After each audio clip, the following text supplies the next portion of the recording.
আসসালামু আলাইকুম। আজকের ক্লাসে আপনাদের সবাইকে স্বাগত জানাচ্ছি। কেমন আছেন সবাই? আশা করি সবাই অনেক ভালো আছেন। সবাই ক্লিয়ার শুনতে পাচ্ছেন কিনা এবং দেখতে পাচ্ছেন কিনা আমাকে একটু কমেন্ট করে জানাবেন প্লিজ। সবাই ক্লিয়ার শুনতে পাচ্ছেন কিনা এবং দেখতে পাচ্ছেন কিনা?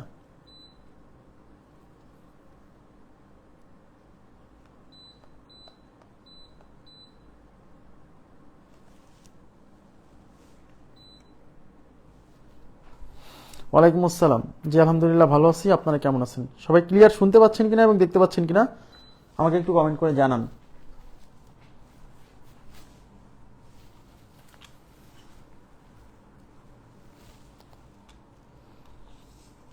আচ্ছা, ক্লিয়ার বলছেন।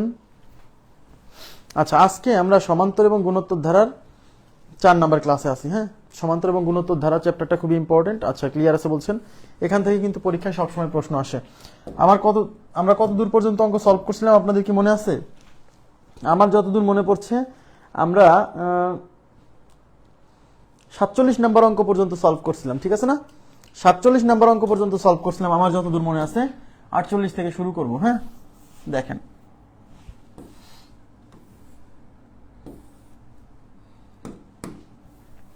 যে 48 নম্বর প্রশ্নে কি আছে একটু সবাই একটু তাকান। এখানে বলছে একটি সমান্তর ধারার প্রথম পদ 1। প্রথম পদ মানে কি?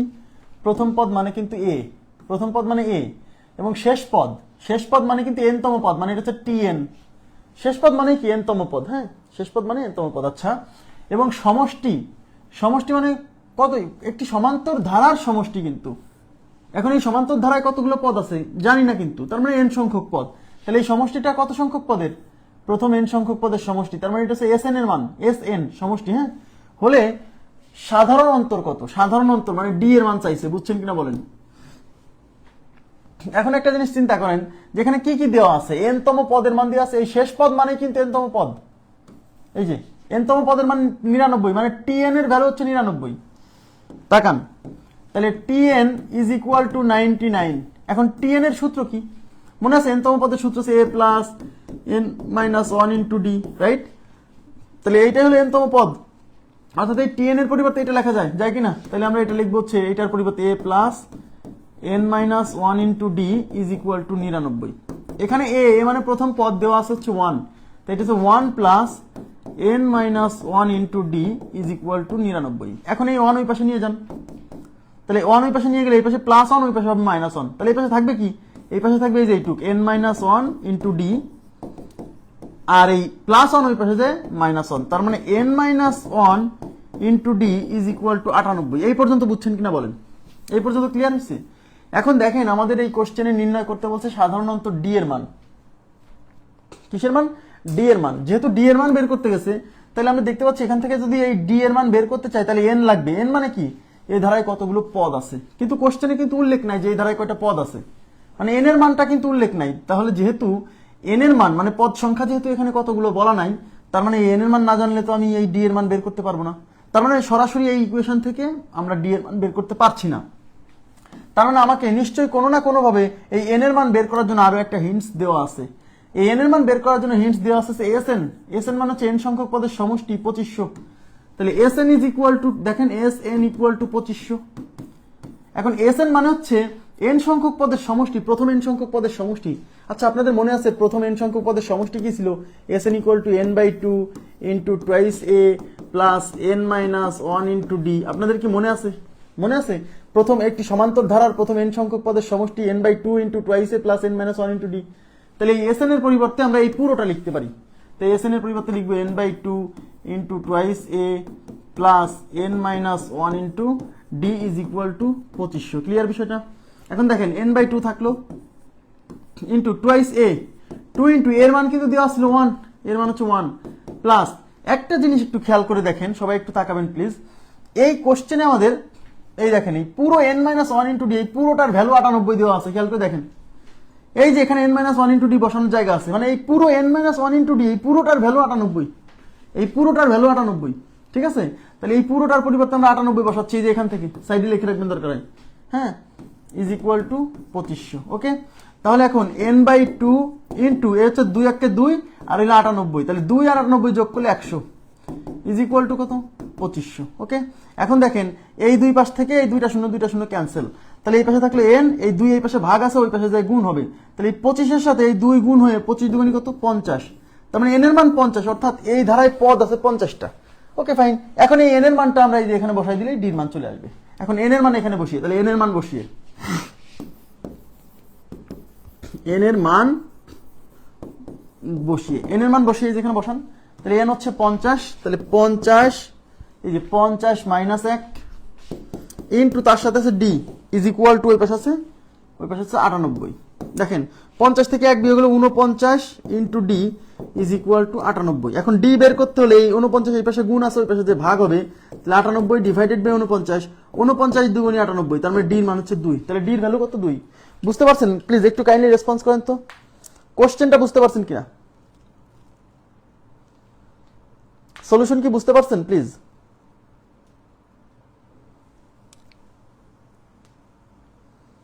সলভ কি বোঝা গেল? এই সলিউশনটা কি বুঝছেন? আপনি আগে দেখবেন যে কি দেওয়া আছে n তম পদ থেকে আমি দেখতেছি যে এখান থেকে d এর মান বের করতে গেলে n লাগবে, n ছাড়া হবে না, তাহলে n এর মান সরাসরি দেওয়া নাই, তাহলে n এর মান বের করার জন্য একটা হিন্টস দেওয়া আছে, এই যে n এর মান বের করার জন্য n সংখ্যক পদের সমষ্টি দেওয়া আছে, n সংখ্যক পদের সমষ্টি থেকে এই পুরোটার ভ্যালু আবার এই যে এখান থেকে বসাইছি, এটার মান আবার 98, দেখছেন এখানে বসাই দিছি। ওকে, ব্যাপারটা ক্লিয়ার হয়েছে? আচ্ছা, এখন অনেকে বলবে যে ভাই এত বড় অঙ্ক করার কি সময় আছে? অবশ্যই 1 মিনিটের বেশি তো সময় লাগবে না, আর সব অঙ্ক তো ছোট আসবে না, দুই একটা অঙ্ক বড় থাকবে, সেখানে আপনার টাইম ইনভেস্ট করতে হবে। হ্যাঁ, শর্টকাট পড়ে লাভ নেই, রিয়েলি লাভ নেই, মনে থাকবে না। আচ্ছা, তারপরে অন্য একটা ভাবে আমি অঙ্কটা করে দিতে পারবো আপনাদেরকে, দেখেন একটু কিভাবে। আচ্ছা, আমরা সমষ্টি নির্ণয়ের একটা শর্টকাট পড়ছিলাম, আপনাদের কি মনে আছে? সমষ্টি নির্ণয়ের শর্টকাট না ঠিক, ওটাও একটা মূল ফর্মুলা। সমষ্টি ইকুয়াল টু কি ছিল মনে আছে? এই যে সমষ্টি s ইকুয়াল টু গড় ইনটু পদ সংখ্যা, মনে আছে কিনা? সমষ্টি s ইজ ইকুয়াল টু গড় ইনটু পদ সংখ্যা। হ্যাঁ, আচ্ছা, এখন একটু তাকান, এই সমষ্টির মান দিয়ে আছে 2500, দেখেন 2500। গড় মানে কি? গড় মানে শেষ পদ মানে কিন্তু n তম পদ, এই যে শেষ পদের মান 99 যোগ প্রথম পদ হচ্ছে 1 ভাগ 2, বুঝেন? কিন্তু ইনটু পদ সংখ্যা কেমনে বের করতাম? শেষ পদ মানে 99, যে বলা আছে, বিয়োগ প্রথম পদ মানে হচ্ছে 1 ডিভাইডেড বাই সাধারণ অন্তর, ওই সাধারণ অন্তরটাই বের করতে বলছে, সাধারণ অন্তরকে d দ্বারা প্রকাশ করে, তাই আমরা এখানে d কে d লিখলাম, প্লাস হচ্ছে 1, এইটুকু কি মনে আছে? এই যে সমষ্টি ইজ ইকুয়াল টু গড় ইনটু পদ সংখ্যা, গড় মানে শেষ পদ যোগ প্রথম পদ ভাগ 2 ইনটু পদ সংখ্যা বের করে কিভাবে? শেষ পদ বিয়োগ প্রথম পদ ভাগ সাধারণ অন্তর প্লাস 1, ওই সাধারণ অন্তরের মানটা বের করতে বলছে। আচ্ছা, এখন এই পাশে থাকলো 2500, দেখেন is equal to 99 100 divided by 2 into, আচ্ছা এটা এইভাবে রাখলাম, ইনটু 99 থেকে 1 গেলে 98 ডিভাইডেড বাই d প্লাস 1, এটা ব্র্যাকেট দিয়ে আটকায় রাখতে হবে যেহেতু এর সাথে যোগ 1 আছে। এখন এই 2 দিয়ে 100 যাবে হচ্ছে 50 বার। এখন আমরা যেহেতু d এর মান বের করবো, তাহলে d ব্যতীত সব আস্তে আস্তে এই পাশে পার করবো, তাহলে এটা হচ্ছে 2500, এই 50 এই পাশে উপরে গুণ আছে, এই পাশে এসে ভাগ হবে, এই যে এই 50 গুণ ছিল, এই পাশে এসে ভাগ হলো, বুঝছেন? আর ওই পাশে থাকলো 94 ডিভাইডেড বাই d প্লাস হচ্ছে 1, এই শূন্য দিয়ে এই শূন্য ক্যান্সেল, এই 25-এর মধ্যে 5 দিয়ে 5 বার যাবে, আর একটা শূন্য 50, ঠিক আছে? তাহলে এই পাশে থাকলো 50 is equal to 98 divided by d plus হচ্ছে 1। এখন আমরা যেহেতু d বের করবো, তাহলে d বাদ দিয়ে বাকি সব আস্তে আস্তে পার করে দিব, এই প্লাস 1 এই পাশে এসে মাইনাস হবে, তাহলে এই পাশে আছে 49 ইজ ইকুয়াল টু 50 মাইনাস 1, এই যে প্লাস 1 এই পাশে আসলো, is equal to 98 divided by d, তাহলে 49 is equal to 98 divided by d, আলাদা গুণ করে দেন, তাহলে 49d ইজ ইকুয়াল টু 98, তাহলে d ইকুয়াল টু 98, এই 49 এই পাশে গুণ আছে, এই পাশে যে ভাগ হবে, 49 দিয়ে 98 দিয়ে 2 বার, তাহলে উত্তর হচ্ছে 2। ক্লিয়ার বিষয়টা? আশা করি বুঝতে পারছেন, এখান থেকেও আপনারা করতে পারবেন, সমস্যা নেই। ওকে, আচ্ছা, তাহলে এই প্রশ্নটা ক্লিয়ার হলো। এখন আমরা চলে যাব হচ্ছে 49 নাম্বার প্রশ্ন। 49 নাম্বার প্রশ্নে একটু কারেকশন আছে, সবাই একটু কারেকশন করবেন প্লিজ, একটু ভুল আছে, আমাদের বইয়ে একটু ভুল আছে। দেখেন দেওয়া আছে একটি সমান্তর ধারার n তম পদ, তাকাবেন প্লিজ, দেওয়া আছে একটি সমান্তর ধারার n তম পদ 4n ইজ ইকুয়াল টু এত, এইটা 4n হবে না, এই 4টা হবে a, খেয়াল করেন প্লিজ, এখানে 4n দেওয়া আছে না, এই 4n হবে না, এটা হচ্ছে a suffix n, n is equal two 3 plus 4n, বুঝছেন? এই 4 হবে না, এই 4 এর জায়গায় হবে an, একটি সমান্তর ধারার n তম পদ। তাহলে আমি এটা মুছে দিচ্ছি, এটা 4n হবে না, এটা কি হবে? এটা হবে an, এই 4 হবে না, এটা হবে an, কারেকশন হবে a সাফিক্স n। হ্যাঁ, n তম পদ। আচ্ছা, n তম পদকে আমরা কি দ্বারা প্রকাশ করতাম আপনাদের কি মনে আছে? না,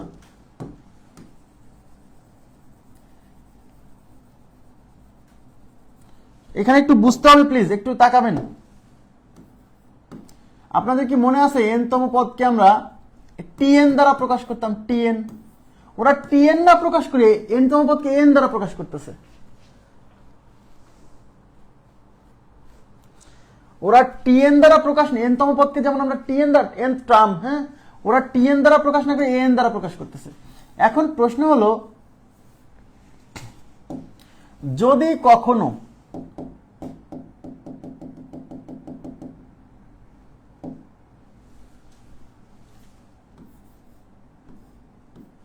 আচ্ছা, যদি কখনো n তম পদ, আচ্ছা n তম পদের আরেকটা, এর n তম পদের আরেকটা নাম আছে জানেন? n তম পদের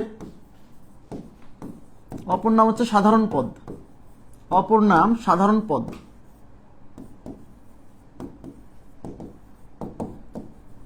অনেক সময় আপনাকে বলবে একটি সমান্তর ধারার সাধারণ পদ, হ্যাঁ, সাধারণ পদ, সাধারণ পদ মানে n তম পদ। এখন অনেকে বলে যে ভাই সাধারণ পদ মানে n তম পদ কেন? আমি এটা বলবো, আমি এটা ব্যাখ্যা দিব যে সাধারণ পদ মানে n তম পদের আরেক নাম সাধারণ পদ কেন হলো, এটা ব্যাখ্যা দিব, সমস্যা নেই। হ্যাঁ,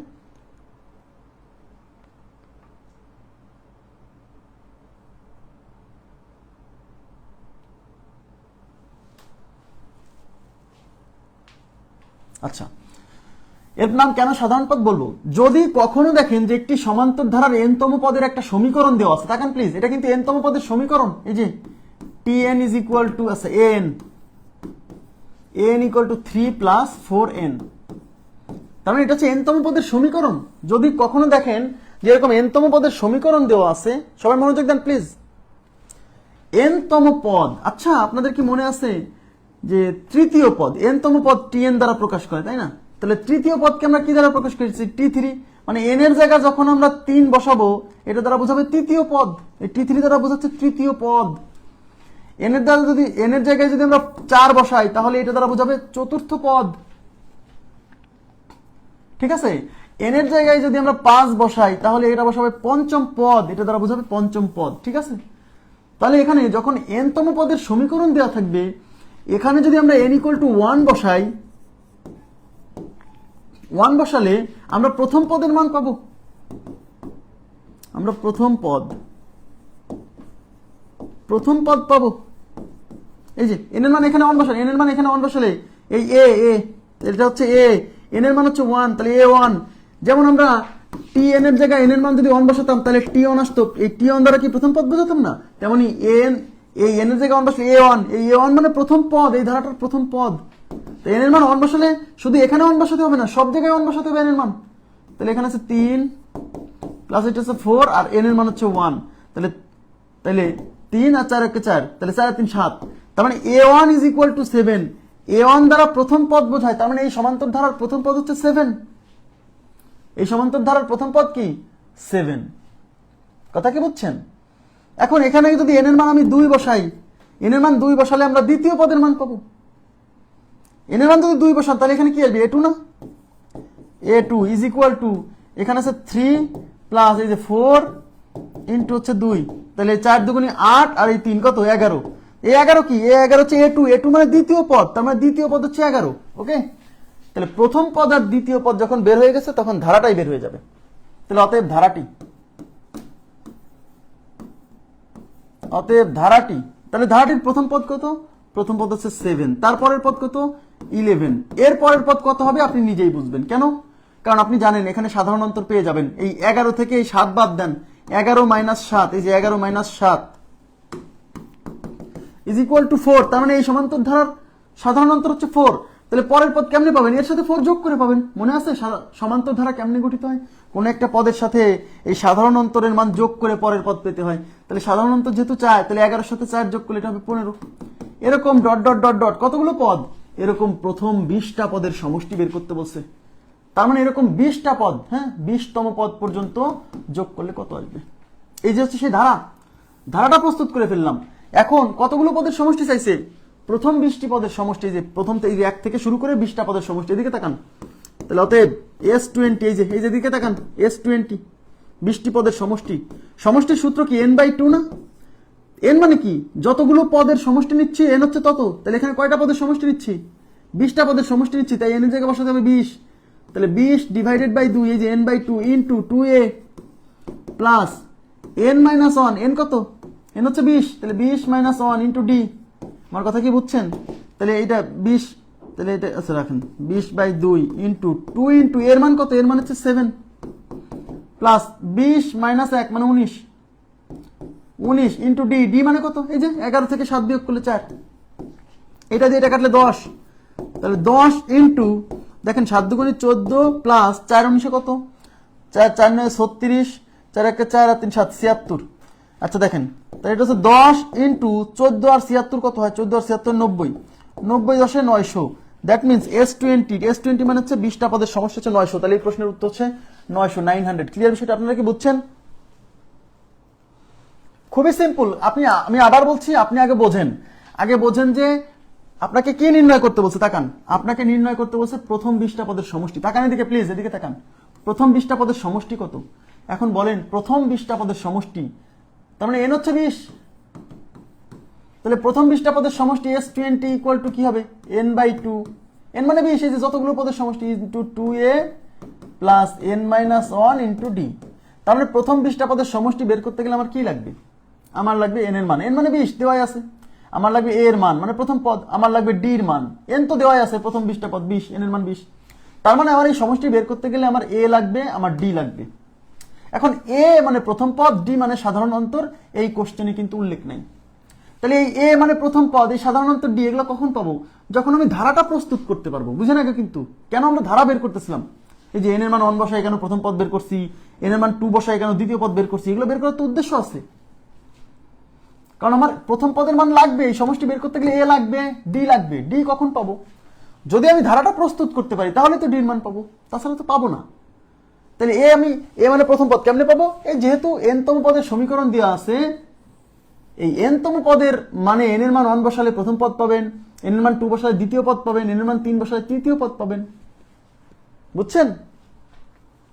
বোঝা গেছে? তার মানে যখন দেখবেন যে, তাহলে প্রশ্ন হচ্ছে যে আমি এই n এর মান 1 2 এগুলো কেন বসাইছি? এগুলো বসাইছি ধারা প্রস্তুত করার জন্য। এখন ধারা কেন প্রস্তুত করতে হবে? কারণ এই সমষ্টি বের করতে গেলে a লাগবে, d লাগবে, আর a আর d পেতে হলে তো ধারা প্রস্তুত করতে হবে। তাহলে যখন n তম পদের এরকম সমীকরণ দেওয়া থাকবে, ওই n তম পদের সমীকরণে n এর মান যত বসাবেন তততম পদের মান বের হবে। বুঝছেন? এই কথাটা কিন্তু নোট দিয়ে লিখবেন। n তম পদের সমীকরণে n এর মান যত বসাবেন তততম পদের মান বের হবে। এখন এই প্রশ্ন আমরা আরো অন্যভাবেও সলভ করতে পারি। দেখেন কিভাবে। ক্যামেরাটা মনে নড়ে গেল,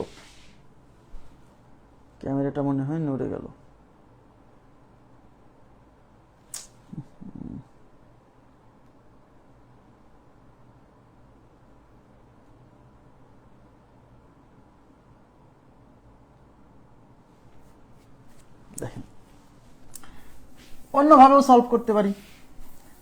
কোন একটা সমান্তর ধারার, এটা হলো সহজ উপায়। হ্যাঁ, কোন একটা সমান্তর ধারার সমষ্টি আমরা বের করছিলাম কি দিয়ে, মনে আছে? সমষ্টি S = গড় ইনটু পদ সংখ্যা, গড় ইনটু পদ। এখন এই যে ধারার সমষ্টি বের করতে বলছে, সেই ধারায় 20টা পদ আছে, কারণ বলে দিছে প্রথম 20টা পদের সমষ্টি। এখন গড় মানে কি লাগে? গড় মানে শেষ পদ যোগ প্রথম পদ ভাগ 2। পদ সংখ্যা কত? পদ সংখ্যা কিন্তু এখানে 20টা বলাই আছে, তার মানে পদ সংখ্যা বের করার দরকার হচ্ছে না 20টা। এখন আমার এখানে কি লাগবে তাহলে বলেন তো? এখানে আমার এই ধারার শেষ পদটা কততম পদ? এই ধারার শেষ পদটা 20তম পদ, কারণ এখানে 20টা পদের সমষ্টি চাইছে। তার মানে এখানে এই ধারার শেষ পদ মানে 20তম পদ। তো এখানে এই যে n তম পদের সূত্র দেওয়া আছে 3 + 4n। এখানে যদি n = 1 বসাই, তাহলে আমি পাবো a1 = কত পাবো? 3 + 4 × 1। এই যে n এর মান 1 বসাচ্ছি, তার মানে 7। আমি এখানে n এর মান 20 বসাবো, n এর মান 20। কেন? এখানে n এর মান 20 বসালে আমি 20তম পদ পাবো। n এর মান 20 বসালে আমি 20তম পদের মান পাবো। n এর মান 20 বসালে লিখতেছে a20 = 3 প্লাস এই যে 4 × 20, 4 20 80, 80 আর 3 কত? 83। এই 83 কি? এই 83 হচ্ছে 20তম পদ। 20তম পদ মানে কিন্তু শেষ পদ, কারণ এই কোশ্চেনে আমার এই 20তম পদ মানে কিন্তু শেষ পদ। তাহলে আমি প্রথম পদ পাইছি, শেষ পদ পাইছি। এবার গড় আমি কেমনে বের করব? গড় মানে এখানে, এখন বলেন তো এখানে কেন বললাম যে এখানে 20তম পদটাই শেষ পদ? কারণ এখানে প্রথম 20টা পদের সমষ্টি চাইছে, তার মানে আমি যেহেতু 20টা পদের সমষ্টি চাইছে, তার মানে লাস্ট পদটা তো 20 পদ, 20তম পদ, কারণ 20তম পদের পরে তো আর কেউ নাই, কারণ আমার তো 20টা পদের সমষ্টি বের করতে বলছে। তাহলে এখানে গড় মানে শেষ পদ যোগ প্রথম পদ, শেষ পদ মানে এই 20তম পদ মানে 83 যোগ প্রথম পদ মানে হচ্ছে 7 ডিভাইডেড বাই 2, ঠিক আছে? তাহলে উপর হচ্ছে 83 এর সাথে 90 ডিভাইডেড বাই 2 ইন্টু হচ্ছে 20। এই 2 দিয়ে 20 এর মধ্যে যাবে 10 বার, 90 গুণ 10, 90 গুণ 10 কত? 900। কোনো সমস্যা নাই, আপনি যদি অনেক অঙ্ক বোঝেন, হ্যাঁ এই যে 20টা পদের সমষ্টি 900, অঙ্ক যদি বোঝেন তাহলে যে কত ভাবে আগাতে পারবেন তার কোনো সিস্টেম নাই, মানে তার কোনো ঠিক নাই, সিস্টেম তো আছেই। আপনারা কি এই সিস্টেমটা বুঝছেন যে গড় ইন্টু পদ সংখ্যা দিয়েও করা যাবে? 20টা পদের সমষ্টি চাইছে, তাহলে 20টা পদের সমষ্টি ওই সমষ্টির সূত্র দিয়েও করা যাবে। এই যে এ প্রথম পদ লাগবে, সাধারণ অন্তর লাগবে। আমি চিন্তা করলাম না, আচ্ছা গড় ইন্টু পদ সংখ্যা দিয়ে করা যায় না? এখানে তো বলেই দিচ্ছে যে প্রথম 20টা পদের সমষ্টি মানে পদ সংখ্যা হচ্ছে 20টা। তাহলে গড় বের করতে গেলে কি লাগে? শেষ পদ আর প্রথম পদ লাগে। তো শেষ পদ প্রথম পদ কোত্থেকে পাবো? এই যে এনতম পদ দিয়ে মান দেওয়া আছে, এনতম পদের সমীকরণ। তাহলে এখানে এন এর মান 1 বসালে প্রথম পদ পাবো, এন এর মান 20 বসালে 20তম পদ মানে শেষতম পদ পাবো। বুঝছেন এই প্রসেসটা? বুঝছেন? খুব সহজ না? মজার না? ক্লিয়ার? আপনারা আমাকে বলেন তো, এখানে যদি 20টি পদের সমষ্টি না বলে যদি বলতো 30টি পদের সমষ্টি কত, তাহলে কি হতো বলেন তো? এখানে 20টা পদের সমষ্টি না বলে যদি বলতো 30টি পদের, প্রথম 30টা পদের সমষ্টি কত, তাহলে উত্তর কত হতো বলেন তো? যদি বলতো প্রথম 30টা পদের সমষ্টি কত,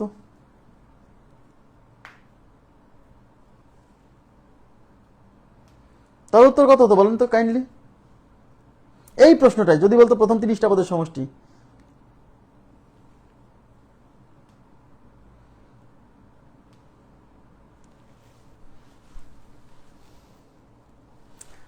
তাহলে কি আমরা এইভাবে করতে পারতাম না? অবশ্যই পারতাম।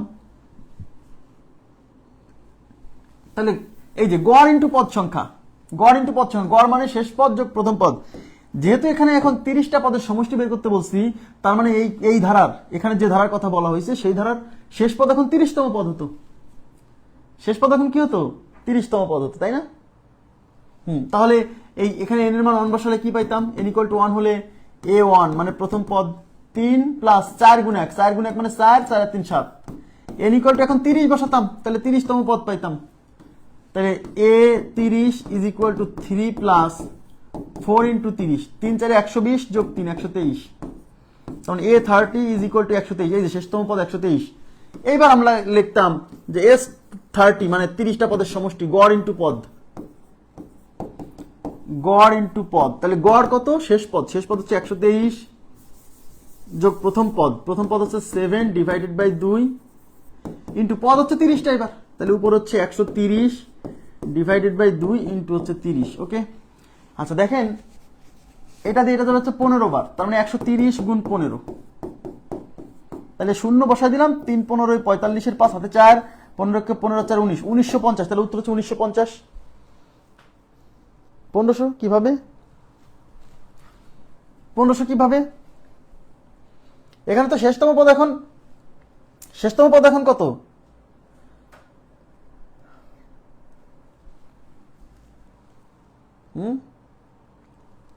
অন্যদের কি অবস্থা? ভুল আসছে? এখানে কোনো ভুল হয়েছে?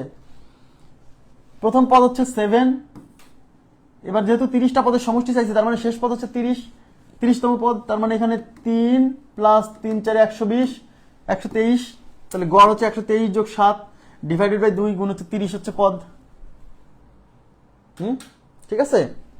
তাহলে 130 ডিভাইডেড বাই 2 ইন্টু 30, তাহলে 15 2 30, 15 নাম তারপর নেই, শূন্য বসাই দিলাম, 3 15 45 এর 5 হাতে 4, 15 কে 15 4 19, ঠিক আছে তো 1950। ওকে, আচ্ছা আমি আশা করছি আপনারা এটা পারবেন। নেক্সট দেখেন একটি সমান্তর ধারার সাধারণ পদ, এই দেখেন সাধারণ পদ মানেই এনতম পদ। এখন প্রশ্ন হচ্ছে যে এনতম পদের নাম সাধারণ পদ কেন হইল? খেয়াল করেন, সাধারণ পদ বা এনতম পদ একই কথা। এনতম পদের নাম কেন সাধারণ পদ হলো? কারণ কি জানেন? কারণ এনতম পদে এন এর মান, ঠিক আছে, এন এর বিভিন্ন মান বসিয়ে আমরা যে কোনো পদ পেতে পারি। এনতম পদের যে সমীকরণ সেখানে এন এর মান বসিয়ে বসিয়ে আমরা সকল ওই ধারার সকল পদ পেতে পারি। এই জন্য এনতম পদকে সাধারণ পদ বলে। সাধারণ পদ মানে কি? ওখান থেকে সব পদ পাওয়া যাবে। সাধারণ পদ মানে ওখান থেকে আমরা সব পদই পাবো। প্রথম পদ পাবো, দ্বিতীয়, তৃতীয়, শেষতম, 10তম সব পদ পাবো। কিভাবে? এই যে দেখেন এইখানে এনতম পদ, এই যে এনতম পদকে কি দ্বারা প্রকাশ করে? টিএন। এই টিএন এর ভ্যালু হচ্ছে 7n-5। এখানে এটা হচ্ছে এনতম পদ, এনতম পদ, এটা এনতম পদের সমীকরণ দেওয়া আছে। এই এনতম পদের আরেক নাম সাধারণ পদ। কেন? কারণ এখানে এন এর মান যদি আমি 5 বসাই তাহলে পঞ্চম পদ পাবো, এন এর মান যদি 7 বসাই তাহলে আমি সপ্তম পদ পাবো। তার মানে এই সমীকরণ থেকে আমরা ওই ধারার যে কোনো পদ পেতে পারি, তাই এটাকে বলা হচ্ছে সাধারণ পদ। এই পদ থেকে, এইখান থেকে তো আমরা যে কোনো পদ পেতে পারি। এন এর মান যদি 30 বসাই তাহলে 30তম পদ পাবো।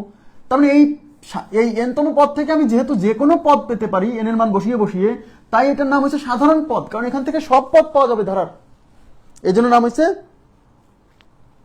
সাধারণ পদ। ঠিক আছে? তাহলে এনতম পদ। তাহলে এখানে আমরা কি চাইছে? প্রথম 15টি পদের সমষ্টি। তাকান এখানে কি নির্ণয় করতে বলছে? প্রথম 15টি পদের সমষ্টি। তাহলে প্রথম 15টা পদের সমষ্টি দেখেন, তাকান। তাহলে n = 1 বসাবো। n = 1 বসালে আমরা কি পাবো?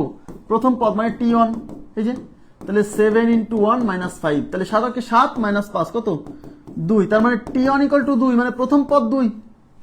এবার আমরা n এর মান 15 বসাবো। বলেন তো কেন 15 বসাবো? n এর মান কেন 15 বসাবো? কারণ প্রথম 15টা পদের সমষ্টি, অর্থাৎ শেষতম পদ হচ্ছে এখানে 15তম পদ। তাই n = 15 বসালে পরে কি হচ্ছে? n = 15 বসালে t15। এই দেখেন t15, এই যে তাহলে n, তাহলে 7 × 15 মাইনাস হচ্ছে 5। দেখেন 7 15 কত হয়? 7 15 105। 6 15 90, 7 15 105। 105 থেকে 5 বিয়োগ হলে 100। তার মানে 15তম পদ হচ্ছে 100। তার মানে এখানে প্রথম পদ 2, শেষতম পদ হচ্ছে 100। তাহলে অতএব প্রথম 15টা পদের সমষ্টি মানে S15 = গড় ইন্টু পদ সংখ্যা। গড় ইন্টু পদ। গড় কেমনে পাবেন? শেষ পদ। শেষ পদ হচ্ছে 15তম পদ মানে 100। প্রথম পদ মানে হচ্ছে 2 ডিভাইডেড বাই 2 ইন্টু পদ কতটা? পদ কিন্তু এখানে বলাই আছে, ওই যে প্রথম 15টা। তার মানে n এর মান 2, সরি n এর মান 15। তাহলে উপর হচ্ছে 102 ডিভাইডেড বাই 2 ইন্টু হচ্ছে 15। 102 কে 2 দিয়ে কাটলে 51 বার। তাহলে 51 ইন্টু 15। এবার ক্যালকুলেশন 15 নেন, তা 15 কে 15 এর 5 হাতে হচ্ছে কত? 1। 5 × 75 1 76। তাহলে 765। উত্তর হচ্ছে 765। B number option is correct. বুঝতে পারছেন আপনারা কনসেপ্টটা? কি বুঝছেন? যখন এরকম এনতম পদের একটা সমীকরণ দেওয়া থাকবে এবং বলবে যে প্রথম 30টা বা প্রথম 15টা বা প্রথম 20টা পদের সমষ্টি বের করেন, হ্যাঁ এনতম পদের সমীকরণ দেওয়া আছে, তখন এন এর মান 1 বসায় প্রথম পদ পাবেন। আর যতগুলো পদের সমষ্টি বের করতে বলবে এন এর মান তত বসায় তততম পদ পাবেন। ওইটা হচ্ছে শেষতম পদ। হ্যাঁ, তারপরে গড় ইন্টু পদ সংখ্যা দিয়ে করে ফেলবেন। এইভাবে হচ্ছে করা যায়। ওকে, আরেকটা মেথড কি? মুছে দিচ্ছি, এটা মুছে দিব। এটা হচ্ছে মেথড 1। হ্যাঁ, আর আরেকটা কি বলেন তো? এই যে এনতম পদের সমীকরণ দেওয়া আছে, সরি, এনতম পদের সমীকরণ tn = 7n - 5। এখানে n = 1 বসাবেন, তখন পাবেন প্রথম পদ কত? 7 × 1 - 5। 7 কে 7 - 5 = 2। তারপরে n = 2 বসাবেন, মানে ধারাটা প্রস্তুত করবেন। n = 2 বসালে 7 × 2, হ্যাঁ, -5। 7 × 2 = 14 - 5 কত? 9। ব্যাস, অতএব ধারাটি n এর মান 1 পাইছেন। তাহলে এবার লিখবেন অতএব সাধারণ অন্তর। হ্যাঁ, অতএব কি? সাধারণ অন্তর। সাধারণ অন্তর কেমনে পাবেন? এই যে দ্বিতীয় পদ থেকে প্রথম পদ বাদ দেন। সাধারণ অন্তর d = 9 - 2 = 7। ব্যাস, এই যে দ্বিতীয় পদ থেকে প্রথম পদ বাদ দিলাম। বুঝছেন? এইবার লিখবেন অতএব প্রথম 15টি পদের সমষ্টি S15 = সূত্র কি? Sn = n/2। n তো এখানে 15, তো একবারে লিখবেন 15/2 ইন্টু 2a। 2 × a কত? এই যে a হচ্ছে 2 প্লাস n - 1, n হচ্ছে 15 -1 ইন্টু d, d কত? d হচ্ছে 7। এইভাবে লিখলেই তো টাইম আপনি সেভ করতে পারবেন। তাহলে 15 ডিভাইডেড বাই 2 ইন্টু 2 × 2 = 4 প্লাস, দেখেন 15 থেকে 1 গেলে 14 ইন্টু হচ্ছে 7। ওকে, আচ্ছা দেখেন 15/2, এখান থেকে 2 কমন নেওয়া যায়। 2 কমন নেন, আচ্ছা সমস্যা নেই, 2 কমন নেন। 2 কমন নিলে এখানে থাকবে 2 প্লাস এই 14 থেকে 2 চলে আসলে 7 ইন্টু হচ্ছে 7। এই 2 2 কাটা, তাহলে এটা হচ্ছে 15 ইন্টু 7 7 49 আর হচ্ছে 2 যোগ করলে 51। এই যে 15 × 51 765। ওকে, খুবই সিম্পল, খুবই সিম্পল, শুধু বুঝতে হবে। হ্যাঁ,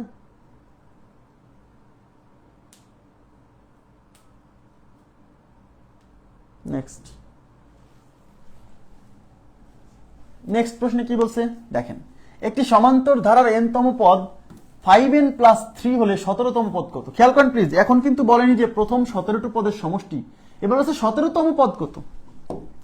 তাহলে এখানে n তম পদ দেওয়া আছে, n তম পদকে আমরা কি দ্বারা প্রকাশ করি? tn। তাহলে n তম পদ tn equal to 5n plus 3।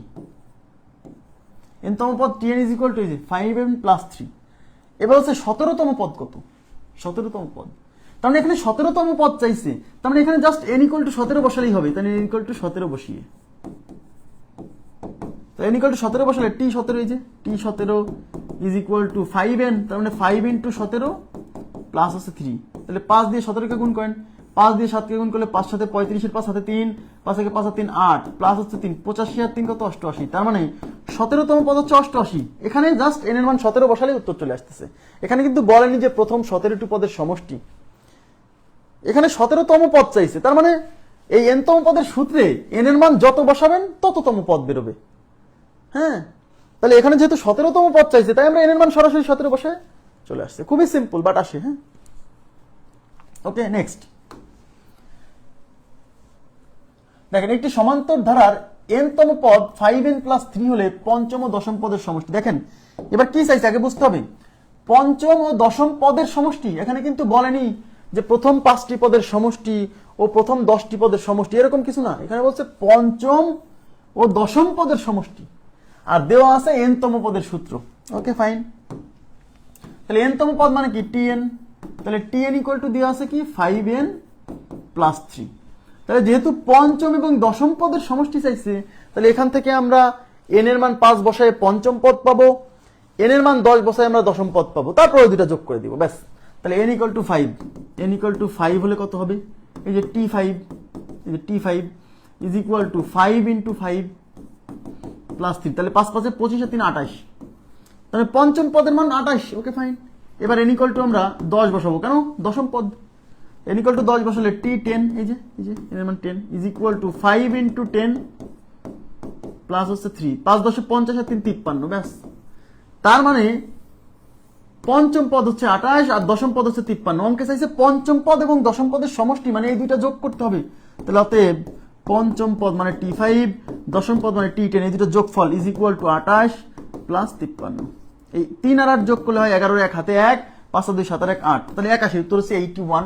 81 হচ্ছে এই যে এই নাম্বার অপশন আছে। খুবই সিম্পল, জাস্ট বুঝতে হবে। হ্যাঁ, কনসেপ্ট বুঝতে হবে, তাহলেই হবে। পঞ্চম পদ ও দশম পদের সমষ্টি মানে 5তম পদ বের করবেন, 10তম পদ বের করবেন, তারপরে সেই দুটো যোগ করবেন। এটা কিন্তু এমন না যে প্রথম 5টা পদের সমষ্টি চাইছে। প্রথম 5টা পদের সমষ্টি বললে তো মানে 1 নাম্বার পদ বের করতাম, 5 নাম্বার পদ বের করতাম, তারপরে গড় ইন্টু পদ সংখ্যা দিয়ে করে ফেলতাম, তাই কিনা? হ্যাঁ, নেক্সট দেখেন, এখানে বলছে প্রথম পদ দেখেন -7 3 13 প্লাস 8 2 ধারাটির n তম পদ কত? কি চাইছে? এই ধারার n তম পদ চাইছে। এখন n তম পদ বের করার সূত্র কি? tn equal to a plus n minus 1 into d। এই হলো n তম পদ বের করার সূত্র।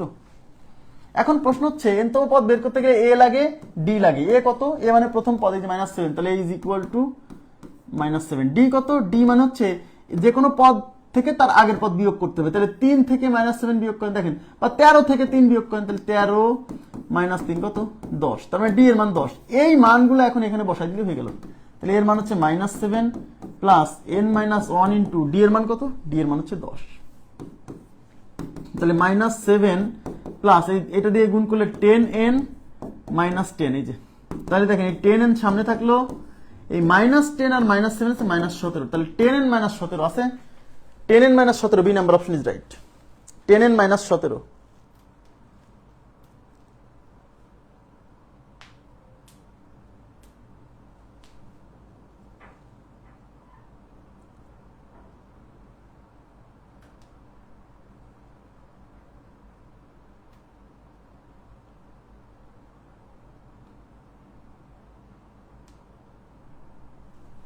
আচ্ছা, নেক্সট প্রশ্নে চলে যাচ্ছি। নেক্সট কি বলছে? একটি সমান্তর ধারার প্রথম n সংখ্যক পদের সমষ্টি। Very very important, very very important. সবাই একটু তাকাবেন প্লিজ। এখন একটু কেয়ারফুল হতে হবে, না হলে কিন্তু বিপদ। এতক্ষণ যা পড়াইছি এখন কিন্তু এরকম না, বুঝলেন? কিন্তু এখন একটু বেশি কেয়ারফুল হতে হবে। এদিকে তাকান। একটি সমান্তর ধারার প্রথম n সংখ্যক পদের সমষ্টির সমীকরণ দেওয়া আছে। দেখেন বলছে প্রথম n সংখ্যক পদের সমষ্টি, মানে একদম 1 নাম্বার পদ থেকে শুরু করে n সংখ্যক পদ যোগ করলে এত হয়। প্রথম n সংখ্যক পদের সমষ্টি দেওয়া আছে, তাহলে ধারাটির n তম পদ কত কি বের করতে বলছে আগে তাই বলেন। ধারাটির n তম পদ মানে tn, tn বের করতে বলছে, tn বের করতে বলছে, বুঝছেন? tn n তম পদ কি a plus n minus 1 into d। এদিকে তাকান, তাহলে n তম পদের এই ভ্যালু যদি বের করতে চান তাহলে a লাগবে মানে প্রথম পদ লাগবে, আর d লাগবে মানে সাধারণ অন্তর লাগবে। তাহলে a মানে প্রথম পদ, সাধারণ অন্তর মানে d। তাহলে আমি কিভাবে পাবো? এদিকে তাকান, এখন এখানে যে সমীকরণটা দেওয়া আছে তাকান, এটা কিন্তু এই যে এটা কিন্তু ভাইয়া n তম পদের সমীকরণ না, এটা হলো প্রথম n সংখ্যক পদের সমষ্টির সমীকরণ। তাহলে প্রথম n সংখ্যক পদের সমষ্টিকে s n দ্বারা প্রকাশ করে, তার মানে এই ভ্যালুটা হচ্ছে s n এর। আর আগে যে অঙ্ক ছিল কি n তম পদের সমীকরণ, মানে এটা হচ্ছে tn, বুঝছেন? এটা হচ্ছে n তম পদ, আর এটা হচ্ছে প্রথম n সংখ্যক পদের সমষ্টির সমীকরণ। এখন প্রথম n সংখ্যক পদের সমষ্টি sn ইকুয়াল টু কি? sn equal to 2n plus 3n square. এদিকে তাকান, আমাকে আপনারা বলবেন, এবার আপনারা কমেন্ট করে জানাবেন, এখানে যদি n এর মান 5 বসাই তাহলে আমি কি পাবো বলেন প্লিজ। এখানে যদি আমি n এর মান 5 বসাই তাহলে আমি কি পাবো? রেসপন্স করতে হবে প্লিজ, কাইন্ডলি রেসপন্স করবেন। আমি পানির বিরতি দিচ্ছি একটু। এখানে যদি আমি n এর মান 5 বসাই তাহলে আমি কি পাবো বলেন তো দেখি।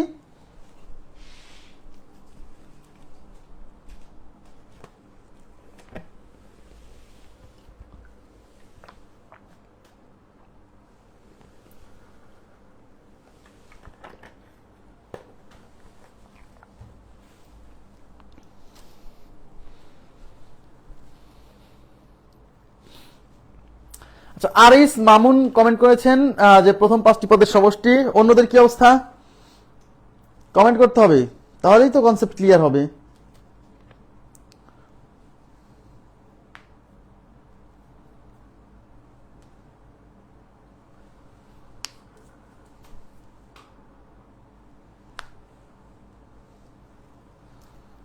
আরিস মামুন বলেছেন প্রথম 5টি পদের সমষ্টি। অন্যদের কি অবস্থা?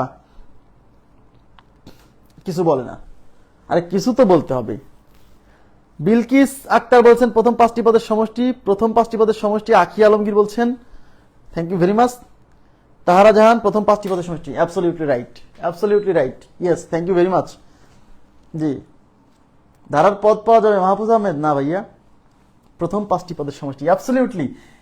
এইটা কিসের সমীকরণ? এটা হলো প্রথম n সংখ্যক পদের সমষ্টির সমীকরণ। তাকান, এটা তো n তম পদের সমীকরণ না।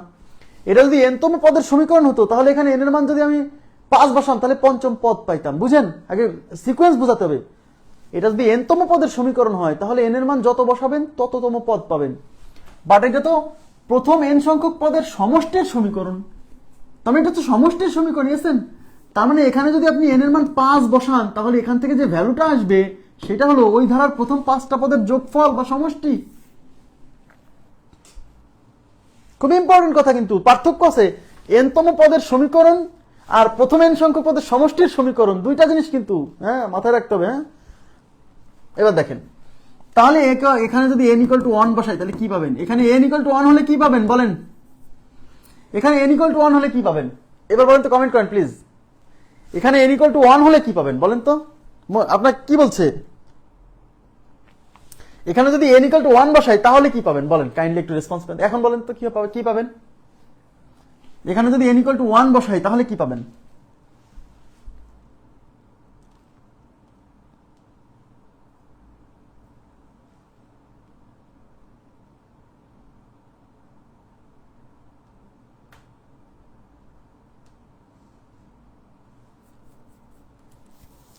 এখানে যদি n ইকুয়াল টু 1 বসাই তাহলে কি পাবেন? মানে এখানে n ইকুয়াল টু 1 বসালে যে ভ্যালু আসবে সেটা কি?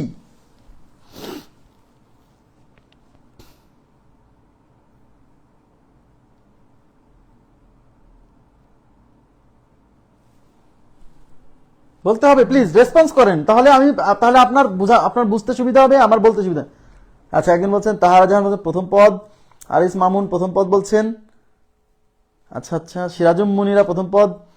আচ্ছা, এখানে n = 1 বসালে পাওয়া যাবে প্রথম একটি পদের সমষ্টি। দেখেন, মানে আপনাদের কথা অনুসারে বলছি,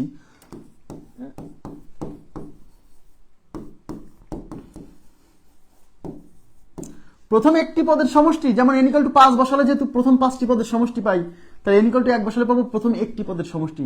আচ্ছা, প্রথম একটি পদের সমষ্টি মানেই প্রথম পদ। ধরেন একটা ধারা হচ্ছে 7 + 11 + 15 + আপ টু। তাহলে যদি কেউ বলে এই ধারার প্রথম 3টি পদের সমষ্টি, মানে এই তিনজনকে যোগ করে দেখাতে হবে। যদি বলে এই ধারার প্রথম একটি পদের সমষ্টি, প্রথম একটি পদের সমষ্টি মানে এইটা, তাহলে প্রথম একটি পদের সমষ্টি যা বোঝায় প্রথম পদও তাই বোঝায়। তার মানে n = 1 বসালে প্রথম একটি পদের সমষ্টি মানে প্রথম পদের মান পাবেন। প্রথম একটি পদের সমষ্টি যা বোঝায়, ঠিক আছে, আর একটি পদের সমষ্টি প্রথম একটি পদের সমষ্টি তাই।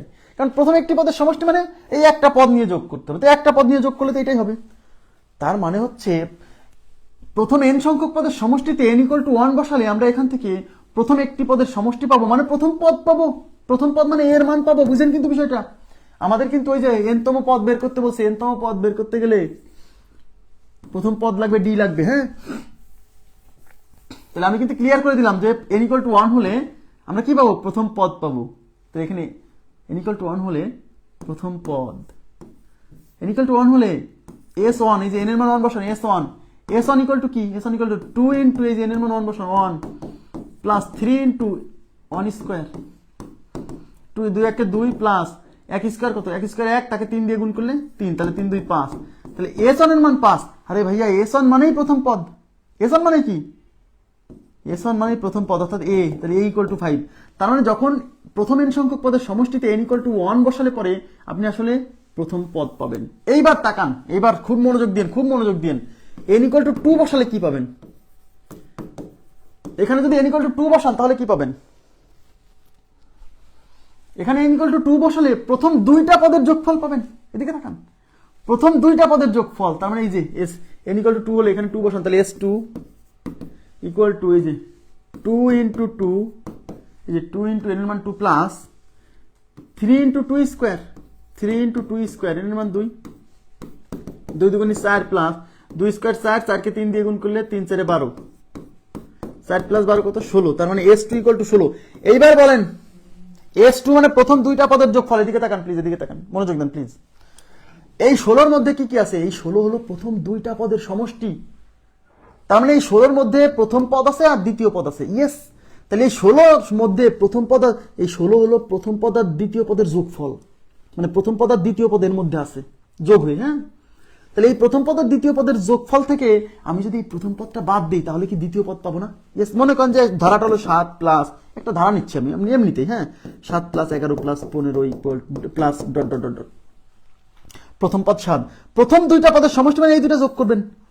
তাহলে 7 আর 11 কত হবে? 18 না? তো এই 18 হচ্ছে প্রথম দুইটা পদের সমষ্টি। তাহলে এই প্রথম দুইটা পদের সমষ্টি থেকে আমি যদি প্রথম পদ বাদ দেই তাহলে তো আলটিমেটলি আমি দ্বিতীয় পদ পাবো। ইয়েস ইয়েস, তার মানে হচ্ছে এই প্রথম দুইটা পদের সমষ্টি থেকে আমি যদি প্রথম পদের মানটা বাদ দিয়ে দিই তাহলে আমি দ্বিতীয় পদ পাবো। তাহলে অতএব দ্বিতীয় পদ মানে t2 দ্বিতীয় পদ। কেমনে?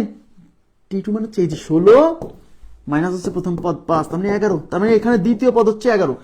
তাহলে আপনি দ্বিতীয় পদ 11 পেয়ে গেছেন। দ্বিতীয় পদটা কেন দরকার? দ্বিতীয় পদটা এই জন্য দরকার, আমি সাধারণ অন্তর বের করবো না, এই সাধারণ অন্তর d লাগবে না আমার। সাধারণ অন্তর d কেমনে পাবেন? দ্বিতীয় পদ থেকে প্রথম পদ বাদ দিতে পাবেন। বুঝছেন? তাহলে প্রথম পদ পাইছেন, দ্বিতীয় পদ পাইছেন, এখন ধারাটা প্রস্তুত করবেন। তাহলে অতএব ধারাটি কি? 5, প্রথম পদ 5, তারপরে কত? 11, এই যে 11। এরপরে কত হবে?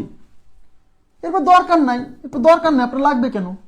আপনি যে প্রথম পদ এ হচ্ছে a = 5, সাধারণত d কেমনে পাবেন? এই 11 থেকে 5 বিয়োগ দেন, 11 - 5 কত? 6, এই যে 6। তাই d পাইছেন হচ্ছে 6, a পাইছেন 5, তো হয়ে গেছে। তো আপনার কাছে n-তম পদ, n-তম পদ বের করতে গেলে তো a লাগবে আর d লাগবে। ওই a আর d বের করার জন্যই তো এত কাহিনী, তাই না? বুঝছেন?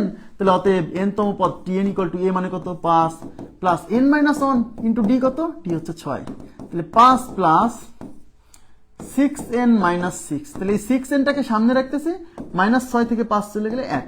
তাহলে 6n - 1, তাহলে আমাদের উত্তর হচ্ছে 6n - 1, C number option is right. অঙ্কটা খুবই সহজ, শুধু আপনাকে কনসেপ্ট বুঝতে হবে যে আমাকে কি করতে হবে। আমাকে কিছুই না, আপনি n এর মান 1 বসে, এই ধরনের প্রত্যেকটা অঙ্কে ধারা প্রস্তুত করতে গেলে তো আপনার কি লাগে, ধারা প্রস্তুত করতে গেলে প্রথম পদটা জানা লাগবে আর ডি এর মানটা জানা লাগবে, বুঝেন? প্রথম পদটা জানা লাগবে আর ডির মান জানা লাগবে, তাহলে তো ধারাটা প্রস্তুত করে ফেলতে পারবেন। তো ডির মান কেমনে পাবেন? ডির মান পাওয়া যায় যে কোনো একটা পদ থেকে তার পূর্বের পদ বাদ দিলে না। তাহলে আমি যদি 1 নাম্বার আর 2 নাম্বার পদ পাই তাহলে তো আর কিছু লাগেই না, 1 আর 2 পাইলেই তো ডি পেয়ে যাব, আর 2 নাম্বার পদের সাথে ডি যোগ করে 3 নাম্বার পদ, 3 নাম্বার পদের সাথে ডি যোগ করে 4 নাম্বার পদ। ধারা কিভাবে প্রস্তুত হয়, একটা সমান্তর ধারা পড়াইছি না, আমার কথা কি বুঝছেন?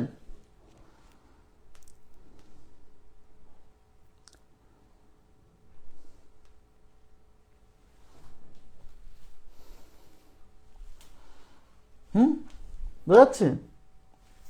খুবই সিম্পল। তাহলে এই টাইপের প্রশ্ন যদি কখনো আসে যে প্রথম n সংখ্যক পদের সমষ্টি দেওয়া আছে, আপনি n = 1 বসায় প্রথম পদ পেয়ে যাবেন, n = 2 বসায় প্রথম দুইটা পদের সমষ্টি পাবেন, সেই প্রথম দুইটা পদের সমষ্টি থেকে প্রথম পদ বাদ দিয়ে দ্বিতীয় পদ পাবেন, ব্যাস প্রথম পদ আর দ্বিতীয় পদ পেয়ে গেছেন, মানে সব পেয়ে গেছেন। প্রথম পদ তারপর দ্বিতীয় পদ, তাহলে সেখান থেকেই তো সাধারণ অন্তর পেয়ে যাবেন। আর সাধারণ অন্তর আর প্রথম পদ যদি জানা থাকে তাহলে তার সবই পাওয়া যায়, আর কিছু লাগে না, বুঝছেন? তাহলে এখানে বলছিল n-তম পদ বের করতে গেলে a লাগবে, d লাগবে, ওই a আর d বের করার জন্যই এত কাহিনী। আশা করি বুঝছেন, ক্লিয়ার হওয়ার কথা। দেখেন সবাই একটু তাকান, আগে বুঝবেন একটি সমান্তর ধারার প্রথম n সংখ্যক পদের সমষ্টি। তাহলে এখানে সমীকরণটা কিসের দেওয়া? প্রথম n সংখ্যক পদের সমষ্টির সমীকরণ। প্রথম n সংখ্যক পদের সমষ্টির সমীকরণ বলছে, তাহলে প্রথম 5টি পদের সমষ্টি কত? সবাই তাকাবেন, নির্ণয় করতে বলছে কি প্রথম 5টি পদের সমষ্টি, প্রথম 5টি পদের সমষ্টি। হ্যাঁ, তো প্রথম 5টি পদের সমষ্টি মানে তো S5, তাই না? আমার সমীকরণ দেওয়া আছে কিসের? সমীকরণ দেওয়া আছে S, প্রথম n সংখ্যক পদের সমষ্টি মানে Sn = 2n + 3n²। এখন অঙ্কে চাইছে প্রথম 5টি পদের সমষ্টি, তো এটা তো সমষ্টির সমীকরণ, তাহলে এখানে n এর মান যদি 5 বসাই দেই, তো n এর মান যদি এখানে 5 বসাই দেই তাহলেই তোমার প্রথম 5টি পদের সমষ্টি আসবে। এখানে কিন্তু আমার ওই ধারার পুরো ধারার প্রথম পদ, দ্বিতীয় পদ, সাধারণ অন্তর এসব বের করার দরকার নাই। কেন দরকার নেই? কারণ আমার তো এটা লাগবে না, কারণ এখানে তোমার প্রথম 5টা পদের সমষ্টি চাইছে, আর এটা তো সমষ্টির সমীকরণ দেওয়া আছে। বুঝছেন আমার কথা? তার মানে এখানে সরাসরি n এর মান 5 বসান, তো n = 5 হলে তাহলে S5, এই যে S5 = 2 × n এর মান 5 না, প্লাস 3 × n² মানে 5², 2 × 5 মানে 10, প্লাস 5² 25, 25কে 3 দিয়ে গুণ করলে 3 × 25 = 75, 75 আর 10 কত? 85। তাহলে আমাদের উত্তর হচ্ছে 85। ক্লিয়ার বিষয়টা? 85। খুবই সিম্পল। মানে এই অঙ্কটা আবার আমরা তো ধারা প্রস্তুত করি, তাই না? এখানে ধারাটাও আমাদের প্রস্তুত করতে হলো না।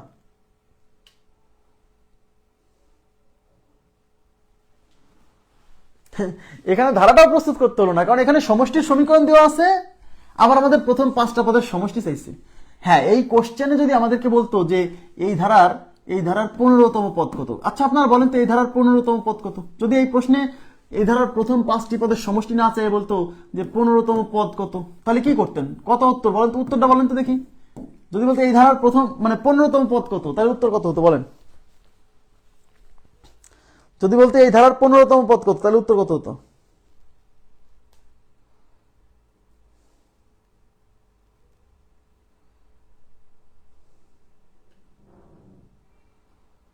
তাই উত্তর কত হতো? যদি বলতে এই ধারার 15তম পদ কত, তাহলে উত্তর কত হতো বলেন তো? রেসপন্স হচ্ছি। তাহলে কি করতেন? আগে বুঝতে হবে 15তম পদ বের করতে গেলে কি কি লাগে। আগে দেখতে হবে 15তম পদ বের করতে গেলে কি কি লাগে। 15তম পদ মানে T15। তাকান, a প্লাস n-তম পদের সূত্র কি? n-তম পদের সূত্র হচ্ছে a plus n - 1 × d। n মানেই তো 15তম পদ, তার মানে 15 - 1 × d, অর্থাৎ এই 15তম পদ বের করতে গেলে প্রথম পদ a লাগবে, সাধারণ অন্তর d লাগবে।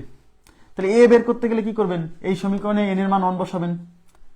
তারপরে d বের করতে গেলে কি করবেন? এই সমীকরণে n এর মান 2 বসালে প্রথম দুইটা পদের সমষ্টি পাবেন, সেখান থেকে প্রথম পদ বাদ দিয়ে দ্বিতীয় পদ পাবেন, তারপরে d এর মান বের করবেন। বুঝছেন? তাহলে কত হবে উত্তর বলেন তো দেখি, কি অবস্থা? 15তম পদ কত?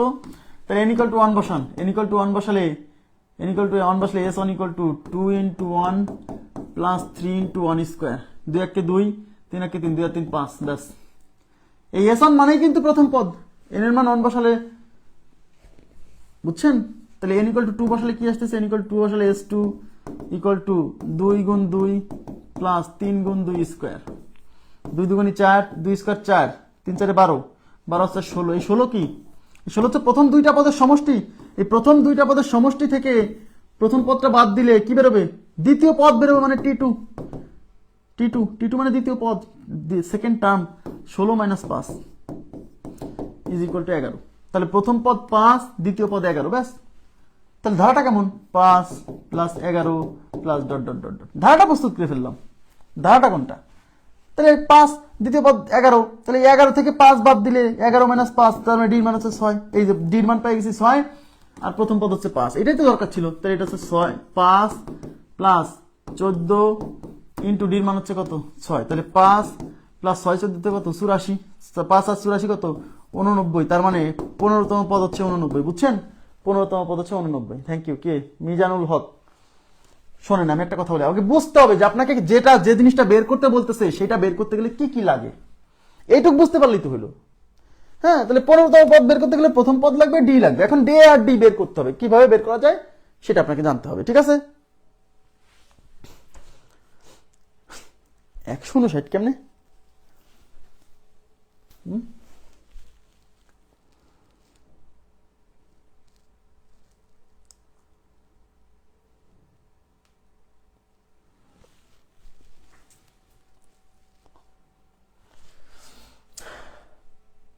তাহলে আমি আবার বলছি, n সংখ্যক পদের সমষ্টির সমীকরণ দেওয়া থাকলে কিন্তু ভাইয়া ওখানে n এর মান যত বসাবেন তত সংখ্যক পদের সমষ্টি বেরোবে, প্রথম তত সংখ্যক পদের সমষ্টি। আর যদি n তম পদের সমষ্টি দেওয়া থাকে, n তম পদের সমীকরণ দেওয়া থাকে, সেখানে n এর মান বসালে পারে n এর মান যত বসাবেন তততম পদ পাবেন। নেক্সট, একটি সমান্তর ধারার প্রথম n সংখ্যক পদের সমষ্টি এই যেটা হলে 12তম পদ কত? দেখছেন, আমি যেটা আগে করালাম সেটাই আবার এখানে চাইছে। এটা কত হবে বলেন তো দেখি? একটি সমান্তর ধারার প্রথম n সংখ্যক পদের সমষ্টি, প্রথম n সংখ্যক পদের সমষ্টি মানে sn twice n plus 3n²। এটা হলো প্রথম n সংখ্যক পদের সমষ্টি। আমাদের বের করতে বলছে কি? 12তম পদ। 12তম পদ মানে t12। 12তম পদের সূত্র কি? a প্লাস n - 1, n মানে 12, 12 - 1 ইন্টু d, তার মানে a প্লাস 11d। তার মানে আমি যদি 12তম পদ বের করতে চাই তাহলে আমার a লাগবে, d লাগবে। এই a মানে প্রথম পদ, d মানে সাধারণ অন্তর, এটা দেওয়া নাই, এটা আমাকে সামহাও কি করতে হবে? বের করতে হবে, তাই তো? তাহলে আমি এখানে যেহেতু প্রথম n সংখ্যক পদের সমষ্টি আছে, তাহলে এখানে n এর মান 1 বসাবো। n এর মান 1 বসালে কি পাবো? s1, এই যে 2 × 1 প্লাস 3 × এই যে n হচ্ছে 1² তাহলে 2 আর এই 3, 2 আর 3 কত? 5, প্রথম পদ 5। এবার n = 2 বসায় প্রথম দুইটা পদের সমষ্টি s2 পাবো। প্রথম দুইটা পদের সমষ্টি পাচ্ছে কিন্তু n এর মান 2 বসায়, তাহলে 2 × 2 প্লাস 3 × 2 স্কয়ার, 2 2 4, 2 স্কয়ার 4, 3 4 12, 12 আর 4 16। তার মানে এই 16 হচ্ছে প্রথম দুইটা পদের সমষ্টি। এই প্রথম দুইটা পদের সমষ্টি থেকে এই প্রথম পদ বাদ দিলে পরে আমরা কি পাবো? দ্বিতীয় পদ পাবো, মানে t2। তাহলে t2 হচ্ছে 16 - 5 = 11। প্রথম পদ আর দ্বিতীয় পদ যখন পাইছেন, আপনি ধারাটা সাজায় ফেলবেন, ধারাটা প্রস্তুত করে ফেলবেন। তাহলে অতএব ধারাটি কত? প্রথম পদ 5, দ্বিতীয় পদ 11, তারপরে ডট ডট দিবেন, আর কিচ্ছু লাগবে না, ব্যাস। তাহলে প্রথম পদে a হচ্ছে 5 আর d হচ্ছে কত? এই 11 থেকে 5 বাদ দেন, মানে কি? 11 - 5 = 6। তাহলে a পাইছেন, d পাইছেন, ব্যাস হয়ে গেছে। তাহলে a হচ্ছে 5 প্লাস 11 ইন্টু d হচ্ছে 6, তাহলে 5 প্লাস 6 11 66, 66 আর 5 কত? 71। তাহলে উত্তর হচ্ছে 71। এসে সহজ হতে পারে, মানে ভেরি মাচ সিম্পল। শুধু আপনাকে বুঝতে হবে যে এখানে আমাকে মানে যা বের করতে বলছে সেই জিনিসটা বের করতে গেলে কি কি লাগে, যা যা লাগবে সেটা বের করার জন্য কি কি দেওয়া আছে, সেখানে জাস্ট বসায় বসায় ওইগুলো বের করবেন। খুবই সিম্পল। হ্যাঁ,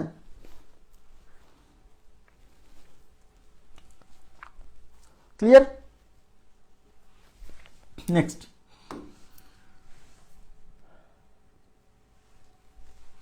একটি সমান্তর ধারার প্রথম 12টি পদের সমষ্টি 144 এবং প্রথম 20টি পদের সমষ্টি 560 হলে প্রথম 6টি পদের সমষ্টি কত? সবাই একটু তাকাবেন।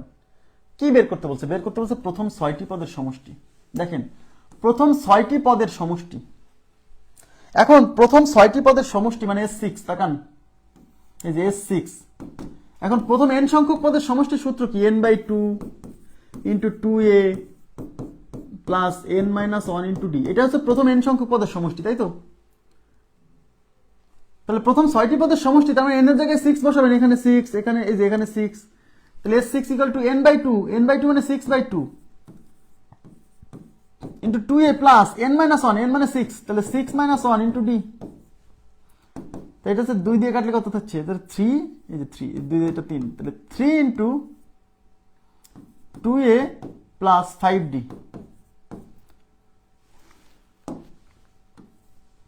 তার মানে হলো, তাকান, তার মানে প্রথম 6টা পদের সমষ্টি আমাকে যদি বের করতে হয়, আমার যে a এর মান লাগবে, আমার d এর মান লাগবে, তাছাড়া হবে না, বুঝতে হবে আগে। তাহলে এই a এবং d এই মানটা সরাসরি দেওয়া নাই, এই দুইটা মান বের করার জন্য নিশ্চয়ই কোনো না কোনো হিন্টস দেওয়া আছে, নিশ্চয়ই কোনো না কোনো কি হিন্টস দেওয়া আছে। ওকে, আচ্ছা, তাহলে এখন এই a এবং d এই দুইটা বের করার জন্য এই যে প্রথম 12টা পদের সমষ্টির একটা মান দেওয়া আছে এবং প্রথম 20টা পদের সমষ্টির একটা মান দেওয়া আছে। তাহলে প্রথম 12টা পদের সমষ্টি মানে s12 ইজ ইকুয়াল টু 144, তাকান, তাহলে s12 is equal to 144, s12 মানে প্রথম 12টা পদের সমষ্টি, এদিকে তাকান, একবার লিখবো, প্রথম 12টা পদের সমষ্টি কি লিখবেন? n/2, এই যে n মানে 12, তাহলে 12/2 ইন্টু 2a প্লাস n মাইনাস 1, n মানে 12, তাহলে 12 minus 1 into d is equal to 144। Clear? তাই এইটা দিয়ে এটা হচ্ছে 6 বার যাচ্ছে, 6 বার, তাহলে 6 ইন্টু 2a প্লাস 11d, এই যে 12 মাইনাস 11d ইকুয়াল টু 144। এই 6 এর পাশে গুণ আছে, ওই পাশে ভাগ করে দিব, তাহলে twice a plus 11d is equal to 144 divided by 6। এই 6 গুণ ছিল, পাশে ভাগ হলো, 6 দিয়ে কাটেন, 6 দুগুণে 12, থাকলো 2, 2 এর পরে 4, 24, 4 6 24, that means twice a plus 11d is equal two 24। এটা 1 নাম্বার ইকুয়েশন দিয়ে রাখেন, কারণ সরাসরি এখান থেকে a বা d বের করা সম্ভব না, কারণ এও জানি না ডিও জানি না। একইভাবে আমার প্রথম 20টি পদের সমষ্টি 560, এখান থেকে আরেকটা সমীকরণ আসবে, দেখেন, s20 ইকুয়াল টু 560, s20 মানে কি লিখবেন? n/2, n মানে 20, তাহলে 20 ডিভাইডেড বাই 2 ইন্টু 2a প্লাস n মাইনাস 1, n মানে 20, তাহলে 20 minus 1 into d is equal to 560। Okay, এই 2 দিয়ে এটা যাবে 10 বার, তাহলে 10 ইন্টু 2a 20 মাইনাস 1 মানে 19d ইজ ইকুয়াল টু 560। এই 10 ওই পাশে ভাগ হলে এই 0 আর এই 0 কেটে twice a plus 19d is equal two 56। তাকান, এখন টোয়াইস a প্লাস 19d এটাকে ভেঙে এমন ভাবে লিখবো যেন এই মানটা এখানে বসানো যায়। তাহলে টোয়াইস a প্লাস 19d কে আমি লিখবো 11d প্লাস 8d। কেন? কারণ এই যে 11 টোয়াইস a প্লাস 11d এই মানটা বসাবো, এই 11d এর সাথে ম্যাচ করাই এখানে 11d লিখলাম। এইটুকের মান এই যে 24, তাহলে এইটুকের পরিবর্তে বসাবো আমি 24 plus 8d is equal two 56। এই 24 ওই পাশে চলে যাবে, তাহলে 8d ইকুয়াল টু 56 থেকে এই 24 বিয়োগ হবে, 56 থেকে 24 বিয়োগ হলে 32। তাহলে আমি যদি এখান থেকে d রেখে দিব, 8 ওই পাশে পার করে দিব, তাহলে d ইকুয়াল টু কত হচ্ছে? তাহলে অতএব d ইকুয়াল টু এই 32 কে 8 এই পাশে গুণ আছে, ওই পাশে ভাগ হবে, তাহলে 32 ডিভাইডেড বাই 8 ইকুয়াল টু 4। তার মানে d এর মান পাইলাম 4, d এর মান 4। এখন এই d এর মানটা এখানে বসাই দিলে হয়ে গেল। হ্যাঁ, তাহলে d এর মান 4, তাহলে d এর মান 4 এখানে বসান, তাহলে 2a এই যে বসাচ্ছি এখন plus 11 into 4 is equal two 24, তাহলে 2a ইজ ইকুয়াল টু 4 11 44, এই পাশে 24, এই 44 এই পাশ থেকে ওই পাশে গেলে বিয়োগ হবে 44, 24 থেকে মাইনাস 44 মানে মাইনাস 20। এখন 2 এই পাশে গুণ আছে, ওই পাশে ভাগ হবে, তাহলে এই পাশে থাকবে a আর 2 এই পাশে ভাগ হলে, তাহলে বা a is equal to minus 20 divided by 2 minus 10। তাহলে এর মান মাইনাস 10 আর d এর মান হচ্ছে 4। এই মানগুলো এখন এখানে বসাই দিতে হবে, তাহলে 3 ইন্টু 2 ইন্টু এর মান হচ্ছে মাইনাস 10 প্লাস 5 ইন্টু d এর মান হচ্ছে 4, তাহলে 3 ইন্টু এটা হচ্ছে মাইনাস 20 প্লাস 20, মাইনাস 20 প্লাস 20 মানে 0, তাহলে 3 ইন্টু 0 ইজ ইকুয়াল টু 0। তাহলে এই প্রশ্নের উত্তর হচ্ছে 0, তার মানে প্রথম 6টা পদের সমষ্টি 0। এত অঙ্ক করে 0 হইল উত্তর, তাহলে লাভ হইল কি? আপনারা কি বুঝছেন? অঙ্কটা কি বুঝছেন? প্লিজ কাইন্ডলি একটু রেসপন্স করেন তো।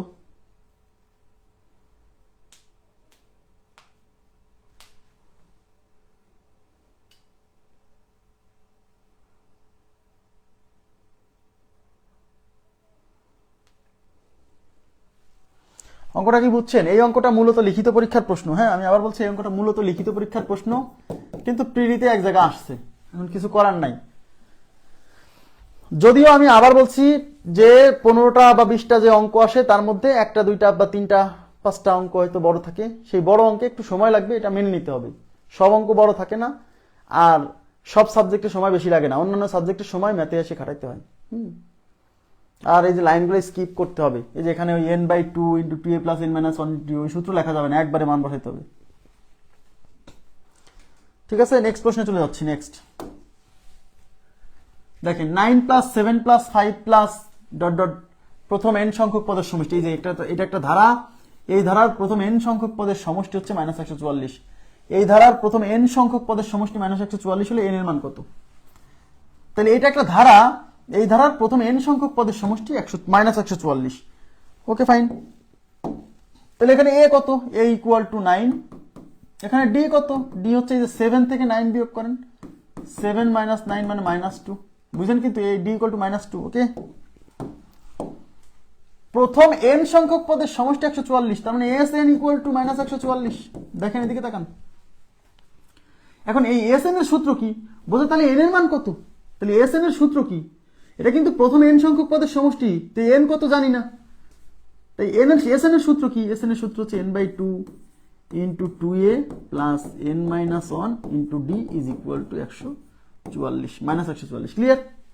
ওই nটাই বের করতে হবে। তাহলে n/2 × 2a, a কত? a হচ্ছে 9, হ্যাঁ, প্লাস n-1 × d কত? d হচ্ছে -2 -144। দেখেন তাহলে এখানে কি থাকছে? n/2 থাকলো, 9 × 2 = 18।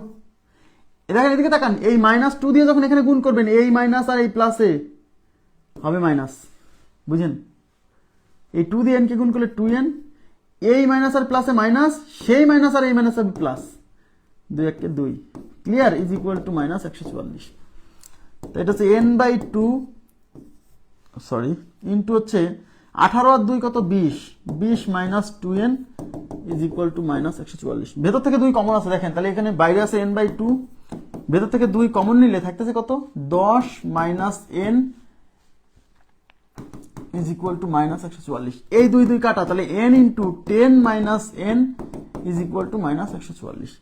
এই পর্যায়ে এসে আপনি অপশন টেস্ট করবেন। এই পর্যায়ে এসে, এই পর্যায়ে আসার পর অপশন টেস্ট করবেন। এখন বলবেন কেন অপশন টেস্ট করব? কেন?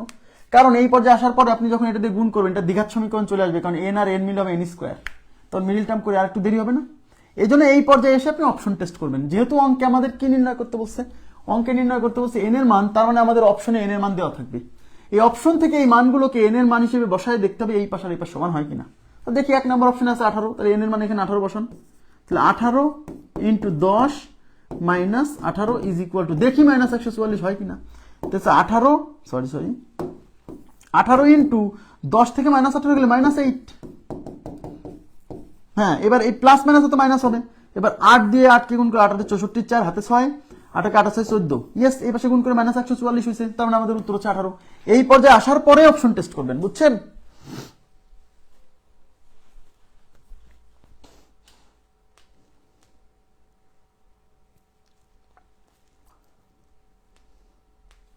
আমি আবার বলছি, শুরুতেই অপশন টেস্ট হবে না, এই পর্যায়ে আসার পর অপশন টেস্ট।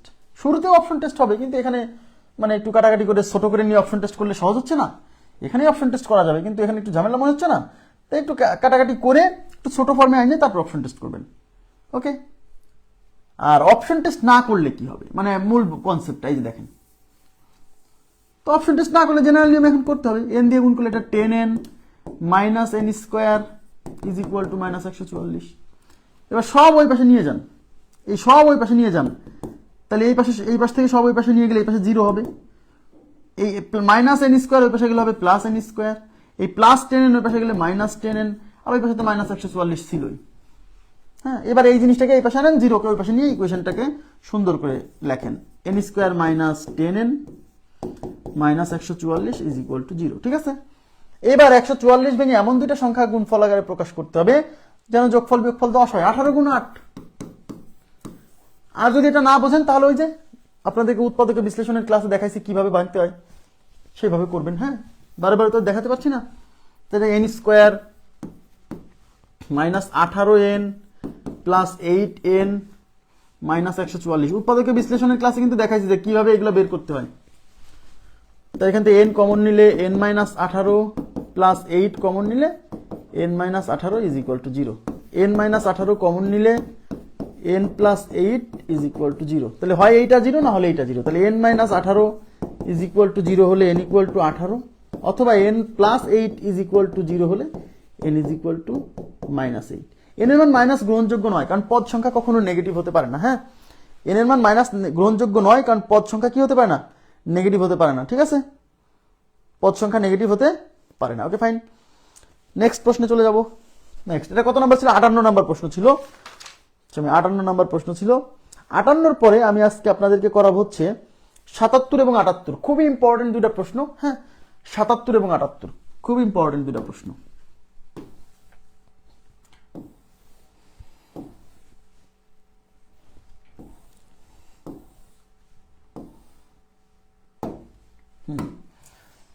আমি মূল নিয়ম করে দিব, শর্টকাট করে দিব। দেখেন, সমান্তর ধারাভুক্ত তিনটি সংখ্যার সমষ্টি, আবার বলছি এখানে কিন্তু বলছে সমান্তর ধারাভুক্ত তিনটা সংখ্যা। কয়টা সংখ্যা? তিনটা সংখ্যা, এবং এই সংখ্যা তিনটা কিন্তু সমান্তর ধারাভুক্ত, মানে এই সংখ্যা তিনটা একটা সমান্তর ধারা গঠন করছে। সমান্তর ধারাভুক্ত তিনটি সংখ্যার সমষ্টি মানে যোগফল 15 এবং গুণফল 80 হলে ধারাটির পদগুলো নির্ণয় করুন। ধারাটির পদগুলো নির্ণয় করুন। হ্যাঁ, তো ধারাটির পদগুলো, এগুলো অঙ্ক আসলে পরে অপশন টেস্ট করবেন, মূল নিয়ম করে দিব, কিন্তু আগে আমি বলে দিই শর্টকাট হচ্ছে option test, OPT method, option test. Okay, option test. তাহলে অপশন টেস্ট কিভাবে করব?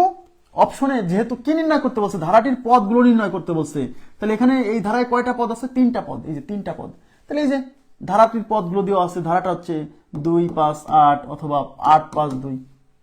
ধারাটা 2, 5, 8 অথবা 8, 5, 2। আরে একই তো, 2, 5, 8, 8, 5, 2। হ্যাঁ, এটাতে একই, 2, 5, 8, 8, 5, 2 একই লিখছে কেন? 8, 5, 2 অথবা 5, 8, 11। আচ্ছা, এই দুটো অপশন একই হয়ে গেছে। হ্যাঁ, এটা ভুল, এই দুটো অপশন একই হয়ে গেছে, একই হবে না, আলাদা আলাদাই থাকবে। এখন অঙ্কে বলছে সমান্তর ধারাভুক্ত তিনটি সংখ্যার সমষ্টি 15, তাহলে এরা সমান্তর ধারাভুক্ত তিনটা সংখ্যায় যে দেখতে হবে এদের যোগফল 15 হয় কিনা আর এদের গুণফল 80 হয় কিনা। যে অপশন দিয়ে হবে সেটাই আমাদের উত্তর। তা যোগফল 15 যোগ করে নিয়ে যে 8, 5, 13, 13, 2, 15, যোগফল মিলে গেছে। এবার দেখতে গুণফল 80 হয় কিনা। দেখেন 5, 8, 40, 40, 2, 80, এই অপশন দিয়ে মিলছে। এখন এটা দিয়েও হবে অবশ্যই, এটা হলে এটা মিলবেই। দেখেন 8, 5, 13, 13, 2, 15 মিলছে। 5, 8, 40, 40, 2, 80, তার মানে 1 নম্বর অপশন ইজ রাইট। এগুলো অপশন টেস্ট, একেবারেই সহজ। এই প্রশ্নগুলো বাংলাদেশ ব্যাংক এডি লিখিত পরীক্ষা আসছে। হ্যাঁ, প্রিলিতেও আসছে, লিখিত আসছে, আমি দুইটাই করে দিব, সমস্যা নেই। প্রিলির জন্য হচ্ছে অপশন টেস্ট। অপশনে ধারার এই পদগুলো দেওয়া থাকবে, আপনি দেখবেন যে যোগ করে এই 15 হয় কিনা, গুণ করে 80 হয় কিনা, যে অপশন দিয়ে হবে সেই অপশনে উত্তর। কিন্তু মূল নিয়ম ভাইয়া খুব জটিল আছে। মূল নিয়ম জটিল আছে। কি জটিল আছে? সমান্তর ধারা, এদিকে তাকান প্লিজ, উল্টাপাল্টা লেগে যাবে, মানে অঙ্ক মিলাইতে পারবেন না যদি খালি ধরা ঠিক না হয়। তিনটা পদ যদি সমান্তর ধারাভুক্ত হয়, মনোযোগ দেন প্লিজ, তিনটা পদ, আবার বলছি তিনটা পদ যদি, হ্যাঁ বলেই তো দিলাম যে এ আর বি একই অপশন হবে না, এরকম থাকবে না। এটা আমার ভুল হয়েছে লিখতে, হয়তো আমার কোথাও ভুল হয়েছে। এরকম তো দুইটা অপশন তো একই, সেম অপশন, কিন্তু এরকম তো থাকবে না পরীক্ষায়। আমার বইয়ে তুলতে ভুল হয়েছে। হ্যাঁ, তুলতে ভুল হয়েছে, আমি তো বলেই দিলাম। কত নাম্বার? 77 নাম্বার।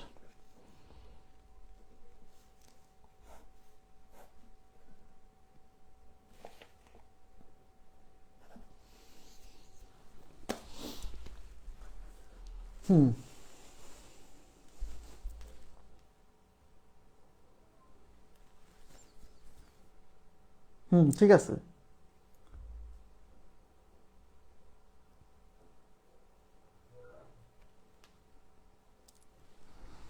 আমি আবার বলছি, এই প্রশ্ন লিখিত পরীক্ষায় আসছে। লিখিত পরীক্ষায় আসলে কিভাবে সলভ করতে হবে মনোযোগ দেন। তিনটা পদ বা 5টা পদ বা 7টা পদ, আমি আবারও বলে নিচ্ছি, 3টা পদের বেশি আসে না এই পর্যন্ত। তবুও আমি জেনারেল ব্যাপারটা বুঝাই দিব যে 3টা পদ আসলে কি হবে বা 5টা পদ আসলে কি হবে, আপনাকে কিভাবে ধরতে হবে। 3টা পদ বা 5টা পদ বা 7টা পদ মানে বিজোড় সংখ্যক পদ যদি সমান্তর ধারাভুক্ত হয়, আবার বলছি বিজোড় সংখ্যক পদ যদি সমান্তর ধারাভুক্ত হয়, সেক্ষেত্রে ওই পদগুলো আপনি ইচ্ছা মতো ধরতে পারবেন না। আপনি ধরে নিলেন যে ধরি, দেখেন এদিকে তাকান, ধরি প্রথম পদ ইজ ইকুয়াল টু এ, হ্যাঁ, এবং সাধারণ অন্তর ডি, ডি।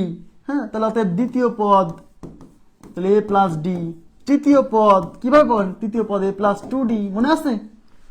এইভাবে যদি এই অঙ্কটা করেন তাহলে গেল, অঙ্কটা আর মিলায় আসা লাগবে না, মানে মিলানো যাবে, মানে এত জটিল হবে, মানে বড় হবে, সোজা কথা বড় হবে, মিলাতে কষ্ট হবে। হ্যাঁ, এটা আমরা করব না। যদি এটা ধরে করা যাবে না তা না, করা যাবে, কিন্তু ক্যালকুলেশন প্রচুর জটিল হবে, আপনি করে দেখেন। যদি কখনো দেখেন যে সমান্তর ধারাভুক্ত 3টি পদ, আবার বলছি 3টি বিজোড় সংখ্যক পদ, 3টি পদ বা 5টি পদ বা 7টি পদ, যদিও এ যাবৎকাল পর্যন্ত পরীক্ষায় আসছে এই 3টা পদ নিয়ে, টেনশন করার কোনো দরকার নেই, আমি তবু দেখাই দিব।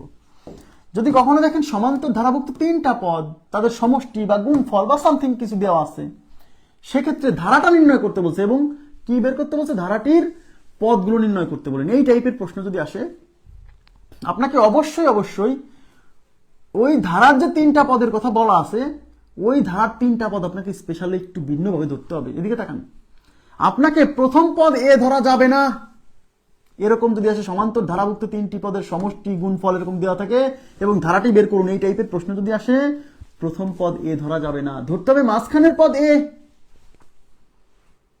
মাঝখানের পদ এ। আচ্ছা, কোন একটা পদের সাথে কোন একটা পদের পরবর্তী পদ কেমনে পান, ওই পদের সাথে সাধারণ অন্তর যোগ করে পরের পদ পান না? ইয়েস, তাই এই এর সাথে সাধারণ অন্তর ডি যোগ করে পরের পদ পাবেন, এটা মাঝখানের পদ। সবসময় মাথায় রাখবেন, বিজোড় সংখ্যক পদ, এই যে 3টা কি বিজোড় সংখ্যক পদ না? বিজোড় সংখ্যক পদ যদি সমান্তর ধারাভুক্ত হয় তাহলে মাঝখানেরটাকে এ ধরতে হবে। ক্যালকুলেশনের সুবিধার জন্য আমি দেখাবো, টেনশন করেন না, আগে বোঝেন।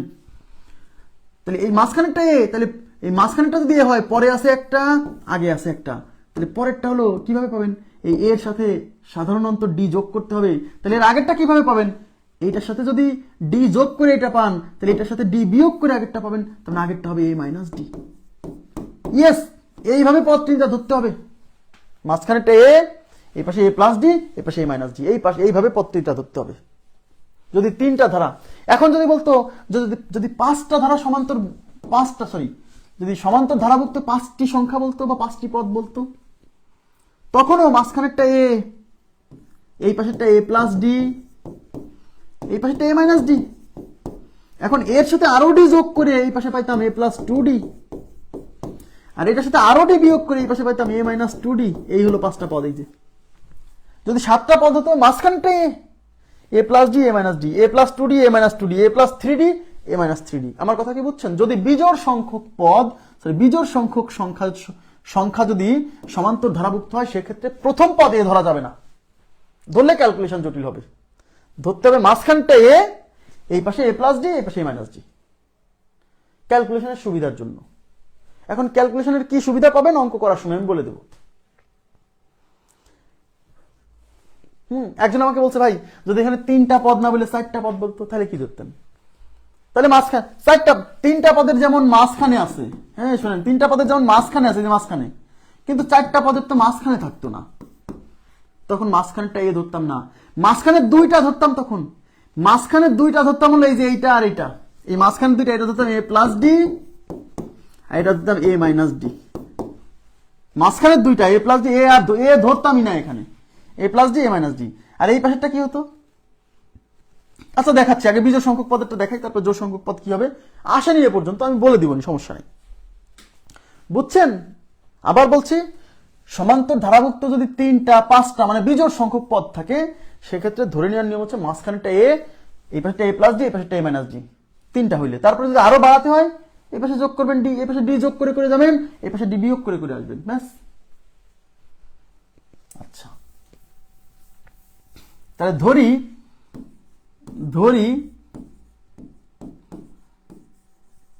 ধারাটির পদ 3টি, এ, এই পাশে হলো এ প্লাস টি, আর এই পাশে কি এ মাইনাস টি, ব্যাস পদ 3টা পেয়ে গেলাম। এবার প্রথম শর্ত দিয়ে আছে, দেখেন প্রথম শর্তে কি বলছে? প্রথম শর্তে বলছে সমান্তর ধারাভুক্ত 3টি সংখ্যার সমষ্টি, তাহলে এরাই তো সেই 3টি সংখ্যা, তাহলে এদের সমষ্টি হচ্ছে 15, তার মানে এই 3টা যোগ করলে হবে 15, অর্থাৎ a minus d plus a plus d is equal to 15। এরকম ধরার সুবিধা হলো এই পাশে প্লাস ডি ধরছি আর এই পাশে মাইনাস ডি ধরছি, এই তিনটা যোগ করলে ডি ভ্যানিশ হয়ে যাবে। ডি ভ্যানিশ হয়ে একটা এ, দুইটা এ, তিনটা এ, মানে 3a ইজ ইকুয়াল টু 15। তাহলে এ ইকুয়াল টু কি, এই 15, এই 3 এর পাশে গুণ আছে, এই পাশে ভাগ হবে, তাহলে এ ইজ ইকুয়াল টু 5, মানে এর মান পেয়ে যাবো। এরকম ধরার সুবিধা হচ্ছে এই পাশে মাইনাস ডি, প্লাস ডি ধরার সুবিধা হলো এই ডি ডি কেটে যাবে। কিন্তু আপনি যদি একটা প্রথম পদ এ ধরতেন, পরের পদ এ প্লাস ডি ধরতেন, পরের পদ এ প্লাস 2d ধরতেন, এরকম ধরতেন, তখন এইগুলা যোগ করলে 15, তখন কিন্তু ভাইয়া এখানে এ এবং ডি দুইটাই থেকে যেত। তার মানে আপনার আরো একটা সমীকরণ বের করে সমাধান করতে হতো, এটা জটিল হতো, কারণ এ এবং ডি উভয়ই থেকে যাচ্ছে, কেউ ভ্যানিশ হচ্ছে না, বুঝছেন? এই জন্য মাঝখানেরটা এই পাশে প্লাস ডি, পাশে মাইনাস ডি ধরাতে প্লাস ডি মাইনাস ডি কেটে যায়, আমার শুধু এর মান চলে আসবে।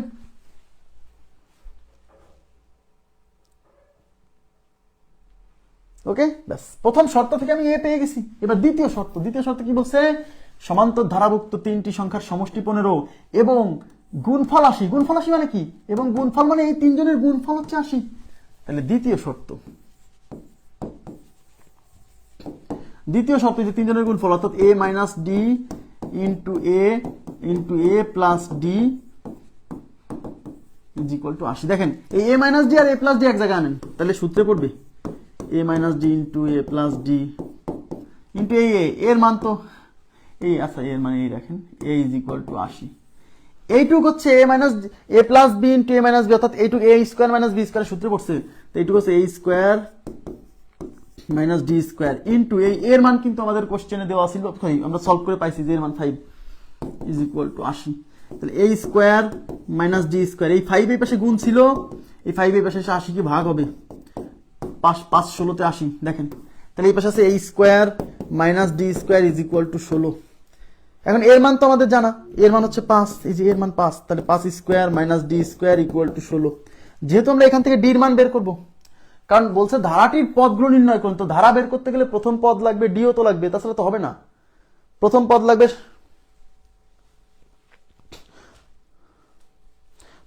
লাগবে, ডি লাগবে, তাহলে তো সলভ হবে, তাই না?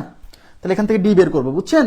তাহলে এই পাশে 5 স্কোয়ার মানে 25, এই মাইনাস ডি স্কোয়ার ওই পাশে নিয়ে যাবো, সরি একবারে দেখেন এই 16 এই পাশে যোগ আছে, এই পাশে চলে আসবে মাইনাস হবে, এই মাইনাস ডি স্কোয়ার এই পাশে যে প্লাস ডি স্কোয়ার, 25 থেকে 16 গেলে 9 is equal two D square. হ্যাঁ, তো 9 ইকুয়াল টু ডি স্কোয়ার কি আসলো, আচ্ছা এই যে একটু মুছে দিই, তাহলে ডি স্কোয়ার ইকুয়াল টু 9। আল্লাহ,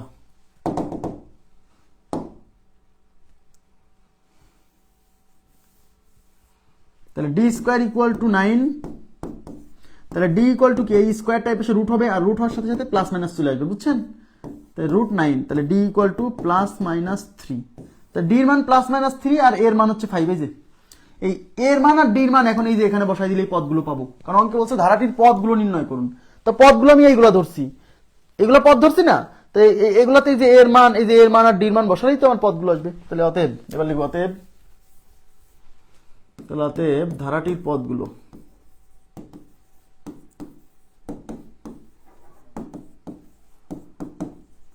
অতএব ধারাটির পদগুলো এই যে এ মাইনাস ডি, দেখেন তাহলে এ মাইনাস ডি, আচ্ছা এখানে একটা কথা আছে, ডির কিন্তু দুই রকম মান আসছে, ডির মান আসছে প্লাস মাইনাস 3, তার মানে ডির মান প্লাস নিয়ে একবার ধারাটা পাবেন, ডির মান মাইনাস নিয়ে একটা ধারাটা পাবেন, বুঝছেন? তাহলে ধরবেন যে D is equal two plus 3 হলে, এই যে প্রথমে লিখবেন ডি ইকুয়াল টু প্লাস 3 হলে, প্লাস 3 এবং এ কত, এ হচ্ছে 5, হ্যাঁ, এবং এ ইজ ইকুয়াল টু 5 হলে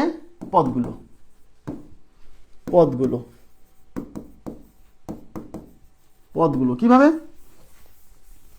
ওই যে এ মাইনাস ডি, এ মাইনাস ডি মানে হচ্ছে 5 মাইনাস ডি মানে কত 3, কমা এর মান 5, যে এ মানে 5, হ্যাঁ, কমা এ প্লাস ডি, এ মানে 5 প্লাস ডি মানে 3 ইজ ইকুয়াল টু 258, এই যে 258, এই দেখেন 258, বুঝছেন? আবার ডি ইকুয়াল টু মাইনাস 3 এবং এ কিন্তু 5ই, কারণ এ ইকুয়াল টু 5 হলে পদগুলো, 5 হলে পদগুলো কিভাবে, এই যে এ মাইনাস 5, এ মানে 5 মাইনাস ডি মানে কিন্তু মাইনাস 3, খেয়াল করে নিজে এটা হলো প্রথম একটা পদ। এ মানে কিন্তু 5, এই যে এ মানে কিন্তু 5।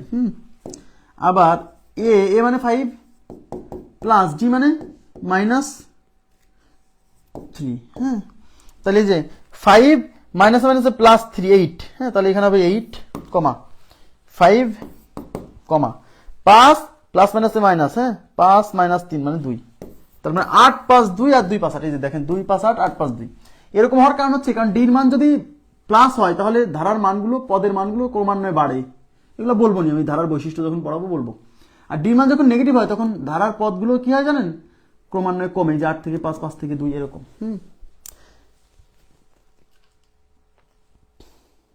এবার বলেন তো এই কনসেপ্টটা বুঝতে পারছেন? কনসেপ্টটা ক্লিয়ার হয়েছে যে কিভাবে কি ধরতে হবে?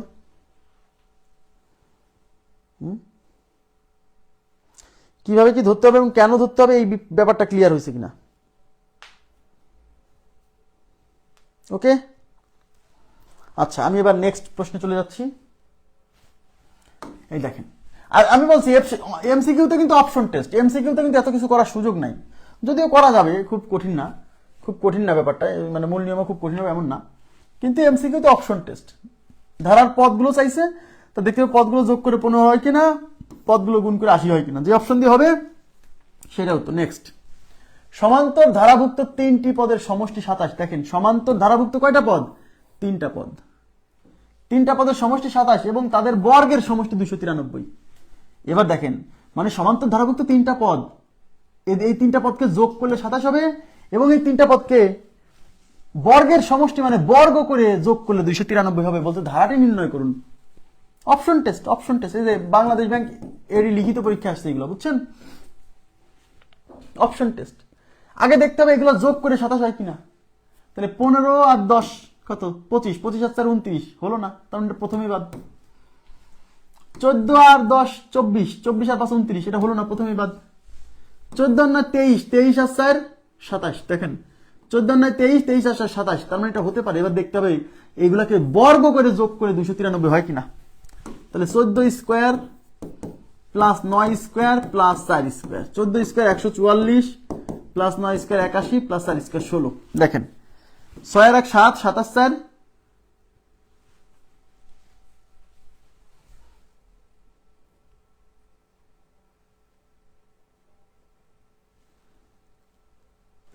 14 স্কোয়ার 196, 6 আর 1 7, 7 আর 6 13, 3 হাতে কত? 1, 1 আর 1 2, 2 আর 8 কত? 10, 10 আর 9 19 আর 9 হাতে 1। এদিকে তো 3 নাম্বার ঘরে কিছু নাই, 3 নাম্বার ঘরে কিছু নাই, 3 নাম্বার ঘরে আছে 1, তাহলে 1 আর এই হাতের 1 2, তাহলে 293। তাহলে এই অপশন দিয়ে দেখেন যোগ করে আমার 27 হয়েছে, বর্গের যোগ করে 293 হয়েছে, ওই যে মিলে গেছে। C number option is right, C number option is right. এটা হচ্ছে option test, option test.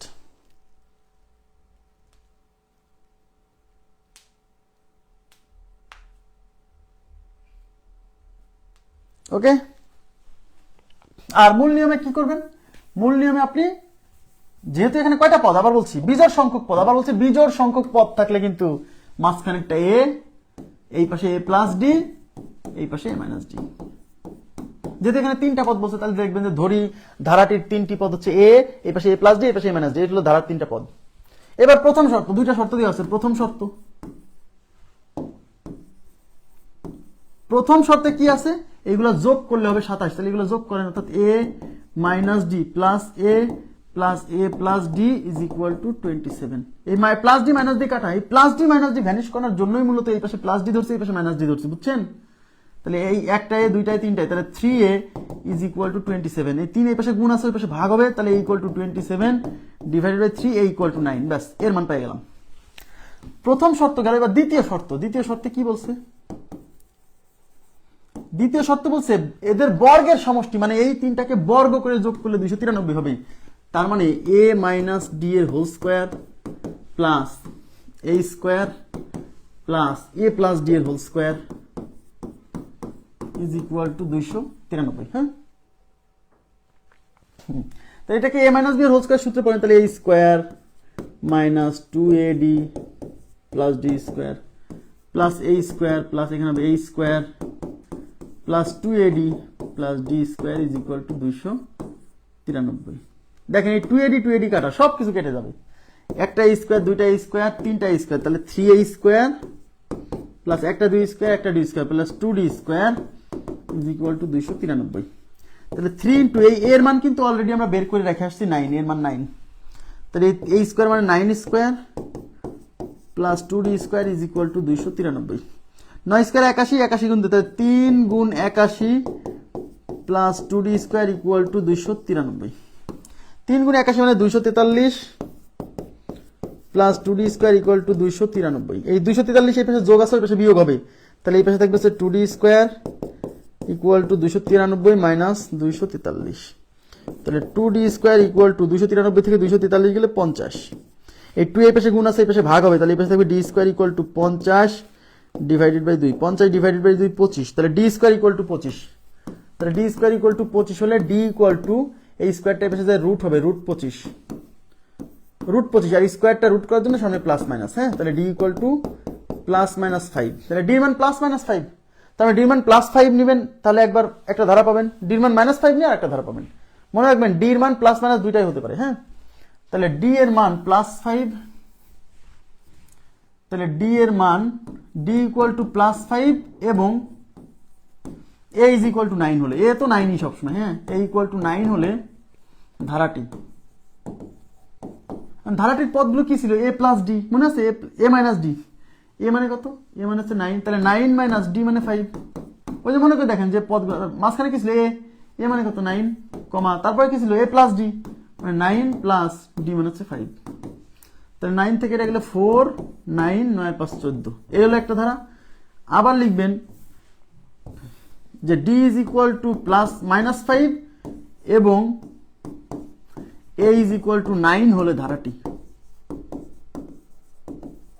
a is equal to 9 হলে ধারাটি। তো ধারাটি কি ছিল? a মাইনাস d না, প্রথমে যে পদটিটা ধরছিলাম কি ছিল? a minus d, a plus d, তাই কি না? তাহলে a মাইনাস d, a মানে হচ্ছে 9 মাইনাস d, d মানে হচ্ছে মাইনাস 5 আর a মানে তো 9। তারপর ছিল কি? a মানে 9 মাইনাস d মানে কি? সরি, a প্লাস d, তৃতীয় পদে a প্লাস d ছিল না? হ্যাঁ, a প্লাস d মানে মাইনাস 5। তাহলে 9 মাইনাস মাইনাস প্লাস, 9 প্লাস 5 মানে 14, এখানে 9 মাইনাস 5 মানে 4। তাহলে ধারাটি 9 4 14 অথবা 14 9 4। ঠিক আছে, আশা করি বুঝতে পারছেন। Concept clear? Concept clear? হ্যাঁ, ওকে। কোনো কনফিউশন আছে? কোনো কনফিউশন আছে? প্লিজ একটু কাইন্ডলি রেসপন্স করতে হবে, কারণ এই দুইটা অঙ্ক লিখিত পরীক্ষার জন্য ভেরি মাচ ইম্পর্টেন্ট।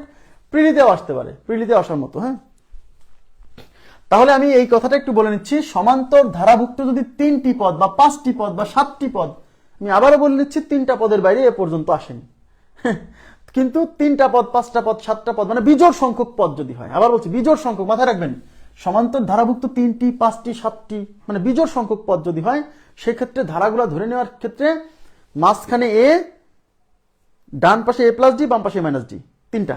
5টা বললে মাঝখানে এ, এই পাশে এ প্লাস ডি, এই পাশে এ মাইনাস ডি, তারপর এই পাশে এ প্লাস 2ডি, এই পাশে এ মাইনাস 2ডি, এরকম বাড়াতে থাকবেন, বুঝছেন?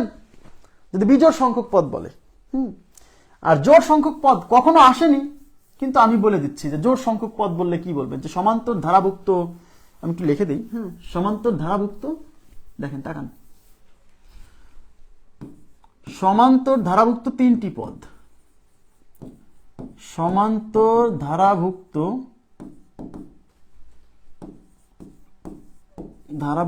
3টি পদ ধরে নেওয়ার নিয়ম।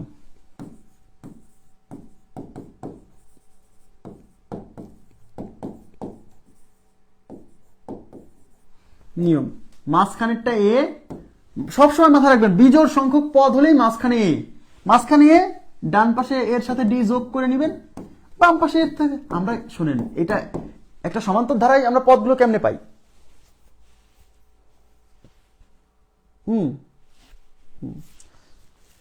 যে কোনো একটা পদের সাথে সাধারণত যোগ করে পরের পদ পাই না? তাহলে সাধারণত মাঝখানেরটা যদি এ হয়, তাহলে তারপরটা কি হবে? এর সাথে কিছু একটা যোগ হবে, সেই কিছু একটাই তো ডি, বুঝছেন? এটা 3টা পদ। আর সমান্তর ধারাভুক্ত 5টা পদ হলে তখন কি করবেন? বিজোড় সংখ্যক পদ হলে মাঝখানটা এ সবসময়। সমান্তর ধারাভুক্ত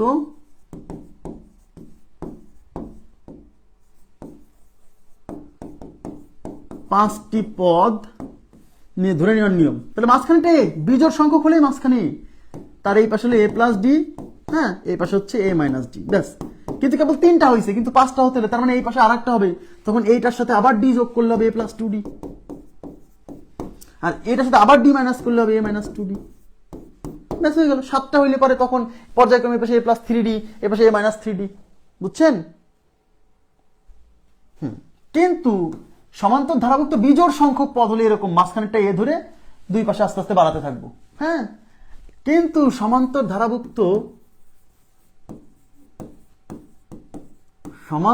ধারাভুক্ত জোড় সংখ্যক পদ, মনে করেন 4টি পদ ধরে নেওয়ার নিয়ম।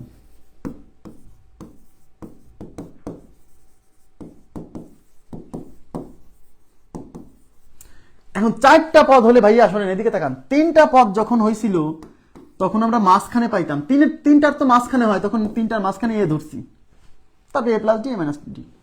কিন্তু 4টার তো ভাইয়া, 4টা পদের তো ভাইয়া মাঝখানে হয় না, তখন আপনি কাকে এ ধরবেন? এই জন্য এ ধরা যাবে না কাউকে, যখন জোড় সংখ্যক পদ আসবে কাউকে এ ধরা যাবে না, তখন এই মাঝখানের দুইটাকে ধরে নিতে হবে। এই মাঝখানের দুইটাকে ধরতে হবে, এই যে এই দুইটা, মানে এইটাকে ধরতে হবে a প্লাস ডি, বুঝছেন, আর এটাকে ধরতে হবে a মাইনাস ডি, ব্যাস। এবার মাঝখানে একটা ধরা যাবে না, কারণ বিজোড় সংখ্যক হলে মাঝখান খুঁজে পাওয়া যায়, তখন মাঝখানেটা এ ধরতে হয়। কিন্তু জোড় সংখ্যক পদ হলে মাঝখানে তো খুঁজে পাওয়া যায় না, তখন মাঝখানের দুইটাকে একসাথে ধরতে হয়। তাহলে মাঝখানের দুইটাকে ধরতে হয়, এই যে এই দুইটা, a plus D a minus D. তো a plus D a minus D, তাহলে আমাকে বলেন তাহলে এর পরেরটা কত হবে? এবার বলবেন, রেসপন্স করেন প্লিজ, আপনারা বলেন তো এর পরেরটা কত হবে? 4টা পদ না, কেবল তো 2টা হয়েছে, তাহলে এর পরেরটা কত আর এখানটা কত বলেন তো প্লিজ, তাহলে বুঝবো আপনি বুঝছেন। বলেন তো এখানে কত হবে, এখন এখানে কত হবে আর এই পাশে কত হবে? এই পাশে কত হবে সেটা বলেন, ওই পাশে কত হবে বলা লাগবে না, এই পাশে কত হবে বলেন।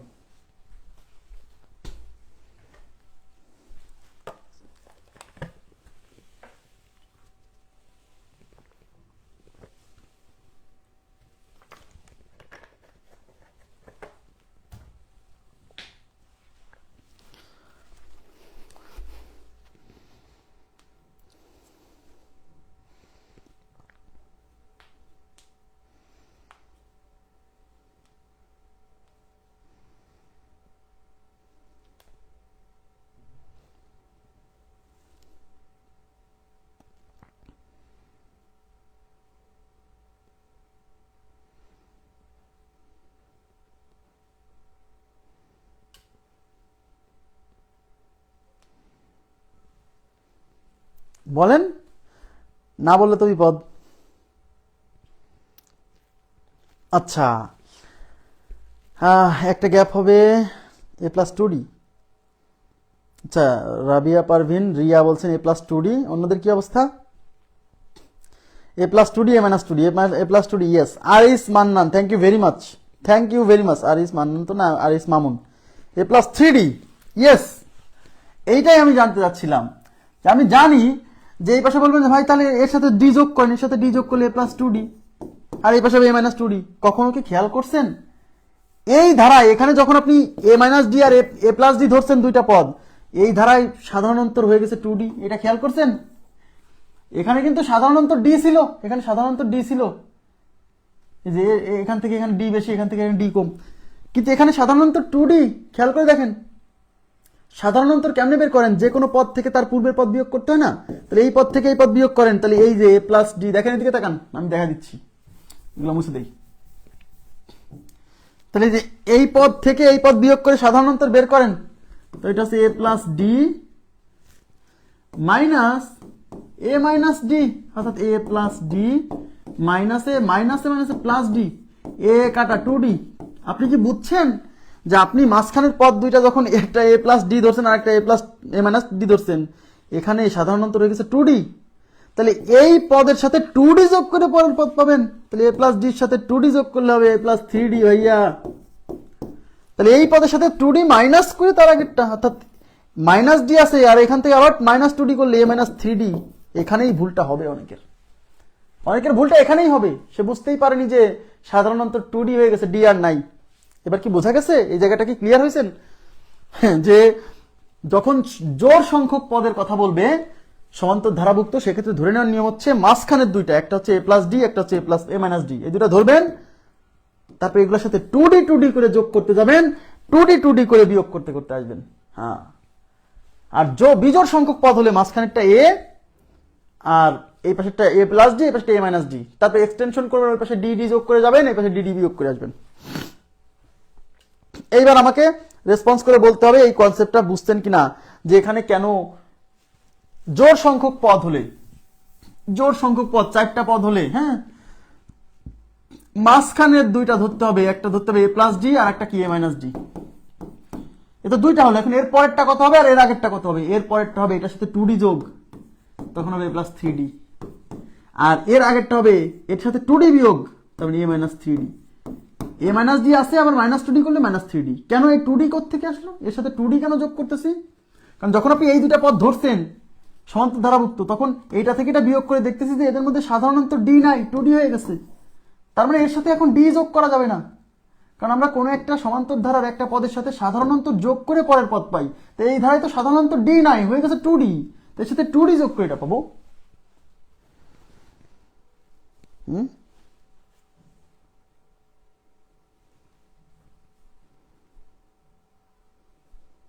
বুঝছেন?